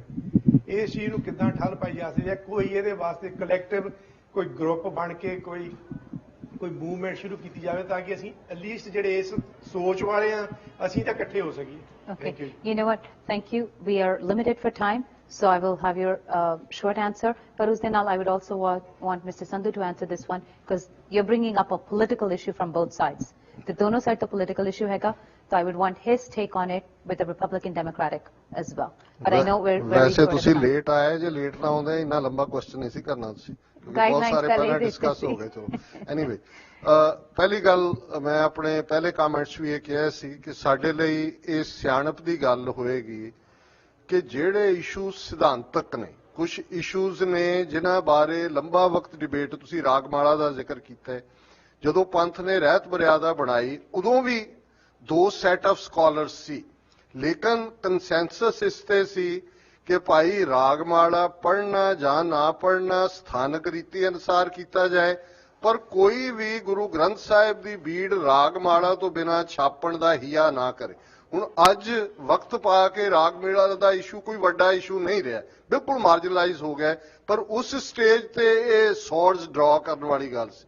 ਇਵੇਂ ਹੀ ਮੈਂ ਸਮਝਦਾ ਵੀ ਜਿਹੜੇ ਅੱਜ ਕੁਝ ਇਸ਼ੂ ਜਿਨ੍ਹਾਂ ਦੇ ਵਿੱਚ ਦਸਮ ਗ੍ਰੰਥ ਦਾ ਇਸ਼ੂ ਹੈ, ਕਈ ਵਾਰੀ ਕੈਂਪਸ ਦੇ ਵਿੱਚ ਮਾਸ ਖਾਣ ਜਾਂ ਨਾ ਖਾਣ ਦਾ ਇਸ਼ੂ ਹੁੰਦਾ ਹੈ, ਇਹ ਸਿਧਾਂਤਕ ਕ੍ਰਿਸਚੀਅਨਿਟੀ, ਇਸਲਾਮ ਹਜ਼ਾਰਾਂ ਸਾਲ ਪੁਰਾਣੀ ਕ੍ਰਿਸਚੀਅਨਿਟੀ ਹੈ, 1400 ਸਾਲ ਪੁਰਾਣਾ ਇਸਲਾਮ ਹੈ, ਉਹਨਾਂ 'ਚ ਵੀ ਇਹ ਇਸ਼ੂ ਆਉਂਦੇ ਨੇ। ਉਹਨਾਂ ਦੇ ਉਲਮਾ, ਵਿਦਵਾਨ, ਸਕਾਲਰ ਆਪਸ 'ਚ ਲੰਬਾ ਵਕਤ ਡਿਬੇਟਸ ਕਰਦੇ ਨੇ। ਸੋ ਅਸੀਂ ਫॉर द ਟਾਈਮ ਬੀਇੰਗ ਇਹਨਾਂ ਇਸ਼ੂਜ਼ ਨੂੰ ਸ਼ੈਲਵ ਕਰ ਦਈਏ ਔਰ ਆਜ਼ਾਦੀ ਦਾ ਇਸ਼ੂ ਜਿਹਦਾ ਹਰ ਕੋਈ ਵਜੇ, ਗੁਰੂ ਗ੍ਰੰਥ ਸਾਹਿਬ ਦੀ ਬੇਅਦਬੀ 2015 'ਚ ਪੰਜਾਬ 'ਚ ਹੁੰਦੀ ਹੈ, ਉਹ ਬੁਰਜ ਜਵਾਹਰ ਸਿੰਘ ਵਾਲਾ ਹੋਏ, ਉਹ ਬਹਿਬਲ ਕਲਾਂ ਹੋਏ, ਉਹ ਅਲਟੀਮੇਟਲੀ ਜਿਸ ਤਰੀਕੇ ਦੇ ਨਾਲ ਗੋਲੀ ਕਾਂਡ ਹੁੰਦੇ ਨੇ, ਬਰਗਾੜੀ ਹੋਏ, ਉਹ ਤਾਂ ਪਿਤਾ ਤਾਂ ਸਾਡਾ ਇੱਕ ਹੈ, ਕੋਈ ਸਿੱਖ ਇਹ ਤਾਂ ਨਹੀਂ ਕਹਿੰਦਾ ਵੀ ਗੁਰੂ ਗ੍ਰੰਥ ਸਾਹਿਬ ਸਾਡੇ ਗੁਰੂ ਨਹੀਂ ਨੇ। ਸੋ ਇਸ ਗੱਲ ਦੇ ਉੱਤੇ ਫੋਕਸ ਕਰੀਏ। ਬਾਕੀ ਜਿਹੜਾ ਤੁਸੀਂ ਡੈਮੋਕ੍ਰੈਟਿਕ ਔਰ ਰਿਪਬਲਿਕਨ ਦਾ ਕਿਹਾ ਹੈ, ਮੈਂ ਨਿੱਜੀ ਤੌਰ ਤੇ ਸੋਚਦਾ, ਭਾਵੇਂ ਭਾਈ ਹਰਪ੍ਰੀਤ ਸਿੰਘ ਡੈਮੋਕ੍ਰੈਟਾਂ ਨਾਲ ਸੰਬੰਧਿਤ ਨੇ, ਮਾਈਨੋਰਿਟੀਜ਼ ਨੂੰ ਇਹ ਸੂਟ ਕਰਦਾ ਹੈ ਕਿ ਅਸੀਂ ਸਾਰੀਆਂ ਹੀ ਪਾਰਟੀਆਂ ਛੋੜੇ ਚਾਹੀਦੇ। ਇਹ ਵੀ ਯਹੂਦੀਆਂ ਤੋਂ ਲੈਸਨ ਲੈਣ ਦੀ ਲੋੜ ਹੈ। ਸਾਡੀ ਸੂਟੇਬਿਲਿਟੀ ਵੀ ਹੈ ਕੌਮੀ ਪੱਖ ਤੋਂ ਔਰ ਹਰ ਇੱਕ ਦਾ ਨਿੱਜੀ ਤੌਰ ਤੇ ਐਜ਼ ਏ ਸਿਟੀਜ਼ਨ ਵੀ ਕੋਈ ਸੋਚਦਾ ਹੈ ਭਾਈ ਰਿਪਬਲਿਕਨ ਦੀ ਨੀਤੀਆਂ ਚੰਗੀਆਂ ਨੇ, ਕੋਈ ਸੋਚਦਾ ਹੈ ਡੈਮੋਕ੍ਰੈਟ ਚੰਗੀਆਂ। ਪਾਰਟਿਸਿਪੇਸ਼ਨ ਹੋਣੀ ਚਾਹੀਦੀ। ਕੀ ਇਹ ਹੈ ਕਿ ਪੋਲੀਟੀਕਲ ਪ੍ਰੋਸੈਸ ਦੇ ਵਿੱਚ ਅਸੀਂ ਪਾਰਟਿਸਿਪੇਸ਼ਨ ਕਰੀਏ ਤਾਂ ਕਿ ਓਪੀਨੀਅਨ ਮੇਕਿੰਗ ਨੂੰ, ਲਾਅ ਮੇਕਿੰਗ ਨੂੰ, ਡਿਸੀਜਨ ਮੇਕਿੰਗ ਨੂੰ ਅਸੀਂ ਇਨਫਲੂਐਂਸ ਕਰ ਸਕੀਏ। ਮੇਰਾ ਪੁਆਇੰਟ ਸੀਗਾ ਜੀ ਡੈਮੋਕ੍ਰੈਟ ਰਿਪਬਲਿਕਨ ਕੇਸਸ ਆਪਸ ਵਿੱਚ ਖਿੱਚੋ ਨਾ। That's something I think that comes to him. The American Congressional Caucus is a dual party. Republican members ਵੀ ਨੇ and the Democrats ਵੀ ਨੇ। ਅਸੀਂ ਕਦੇ ਸੋਚ ਨਹੀਂ ਸਕਦੇ ਕਿ ਇੱਕੋ ਹੀ ਪਾਰਟੀ ਆਨਸਰ ਕਰ ਸਕੇਗੀ, ਕਿਉਂਕਿ ਰਿਪਰੈਜ਼ੈਂਟੇਸ਼ਨ ਹੈਗੀ ਤੁਹਾਡੇ ਲੋਕਾਂ ਦੀ, ਸੋ ਜਿੱਥੇ ਵੀ ਪੋਪੂਲੇਸ਼ਨ ਹੈਗੀ ਆ। ਇਨ ਟਰਮਸ ਆਫ ਇੱਕ ਕੁਐਸਚਨ ਪਹਿਲਾਂ ਪੋਜ਼ ਕੀਤਾ ਕਿ ਕਿੱਥੇ ਸਟੈਂਡ ਕੀ ਆ, ਈਵਨ ਦੋ ਤੁਹਾਡੇ ਮੈਂਬਰਸ ਹੈਗੇ ਨੇ ਕਾਕਸ 'ਚ, but they're still independent. So caucus ਦਾ ਮੈਂਬਰ ਇੱਕ ਦੂਜੇ ਨਾਲ ਡਿਸਐਗਰੀ ਕਰ ਸਕਦਾ ਹੈ, ਉੱਥੇ ਤੁਸੀਂ ਕਿਸੇ ਫੋਰਸ ਨਹੀਂ ਕਰ ਸਕਦੇ। But one thing example I'd like to bring time ਛੋਟੇ 'ਚ ਕਾਕਸ ਦਾ ਕੀ ਕੁਛ ਅਚੀਵਮੈਂਟ ਹੈ। One major thing that friends of the caucus ਨੇ ਕੀਤਾ, for instance, human rights violations of minorities in India, ਜਿੱਥੇ ਕਿ ਬਰੀਫਿੰਗ ਹੋਈ, ਉਹ ਤੋਂ 25 members of Congress ਦੇ staff ਔਰ members ਆਏ, ਉੱਥੇ prominent ਇੰਗਲੈਂਡ ਤੋਂ ਕ੍ਰਿਸਚੀਅਨ ਸੁਸਾਇਟੀਜ਼, ਮੁਸਲਿਮ and ਸਿੱਖਾਂ ਦਾ ਹੋਏਗਾ ਬਰੀਫਿੰਗ ਤੇ। ਬਰੀਫਿੰਗ ਦਾ ਨਤੀਜਾ ਇਹ ਹੋਇਆ ਕਿ ਇੰਡੀਅਨ ਗਵਰਨਮੈਂਟ ਨੇ ਮਿਨਿਸਟਰੀ ਆਫ ਇਨਫੋਰਮੇਸ਼ਨ ਨੇ ਜਵਾਬ ਦੇਣਾ ਪਿਆ ਟੂ ਦ ਅਮਰੀਕਨ ਇਸ ਬਰੀਫਿੰਗ ਤੇ। ਸੋ ਦ ਪੋਲੀਟੀਕਲ ਪਾਵਰ ਇਜ਼ ਦੇਅਰ, ਕੋਈ ਵੀ ਇਸ਼ੂ ਤੇ ਲਿਆ ਸਕਦੇ ਹੋ and that can be discussed, but you can't force anybody ਕਿ ਕਾਕਸ ਦੇ ਵਿੱਚ ਤੁਸੀਂ ਉਹਨੂੰ ਮੈਂਡੇਟ ਕਰੋ ਕਿ ਤੁਸੀਂ ਸਾਡੇ ਨਾਲ ਖੜੇ ਹੋਵੋ। It's an individual right, so that the power is there. Okay. With that, I want to thank everyone. ਸਾਡੇ ਕੋਲ time ਵੀ ਨਹੀਂ ਹੈ, so we are now up. Our time is up, so we do have to end this panel discussion. First of all, ਮੈਂ ਆਪ ਸਾਰਿਆਂ ਦਾ ਧੰਨਵਾਦ ਕਰਦੀ ਹਾਂ that you all participated in it, which is what we really wanted. So we want to thank you all for your participation and for your questions. And of course, I want to thank all our panelists for their input. And of course, a panel discussion is something that gives us food for thought to take this discussion further to see how we can implement changes. And for us, it would be in our Sikh community. तो मैं ਤੁਹਾਡਾ ਵੀ ਧੰਨਵਾਦ ਕਰਦੀ ਹਾਂ, but I hope this has created a dialogue where we can take things forward and bring about changes. So thank you so much for that. Us ਦੇ ਨਾਲ ਹੀ I want to thank all of you for watching our show today around the world. और ਜਿਹੜੇ online ਵੀ ਸਾਨੂੰ questions ਆਏ ਨੇ, I know there are more that have come through, ਜਿਨ੍ਹਾਂ ਦੇ ਅਸੀਂ ਜਵਾਬ ਤੁਹਾਨੂੰ ਦੇ ਨਹੀਂ ਸਕੇ, but we will make sure that we will address them for you later and get email answers for you to send them over to you. With that, we want to thank you all for watching the show, taking your time out to be here with us and participate with us and enjoy this open dialogue to get the thoughts going. With that, thank you for your support to TV84. We do appreciate that. And as always, you can log on to our website at www.tv84.tv or follow us on Facebook and Twitter at TV84. Do give us your feedback. It's your thoughts that keep us going. मैं हाँ तुम्हारी host Gurmeet Sodhi with our team from New York to California.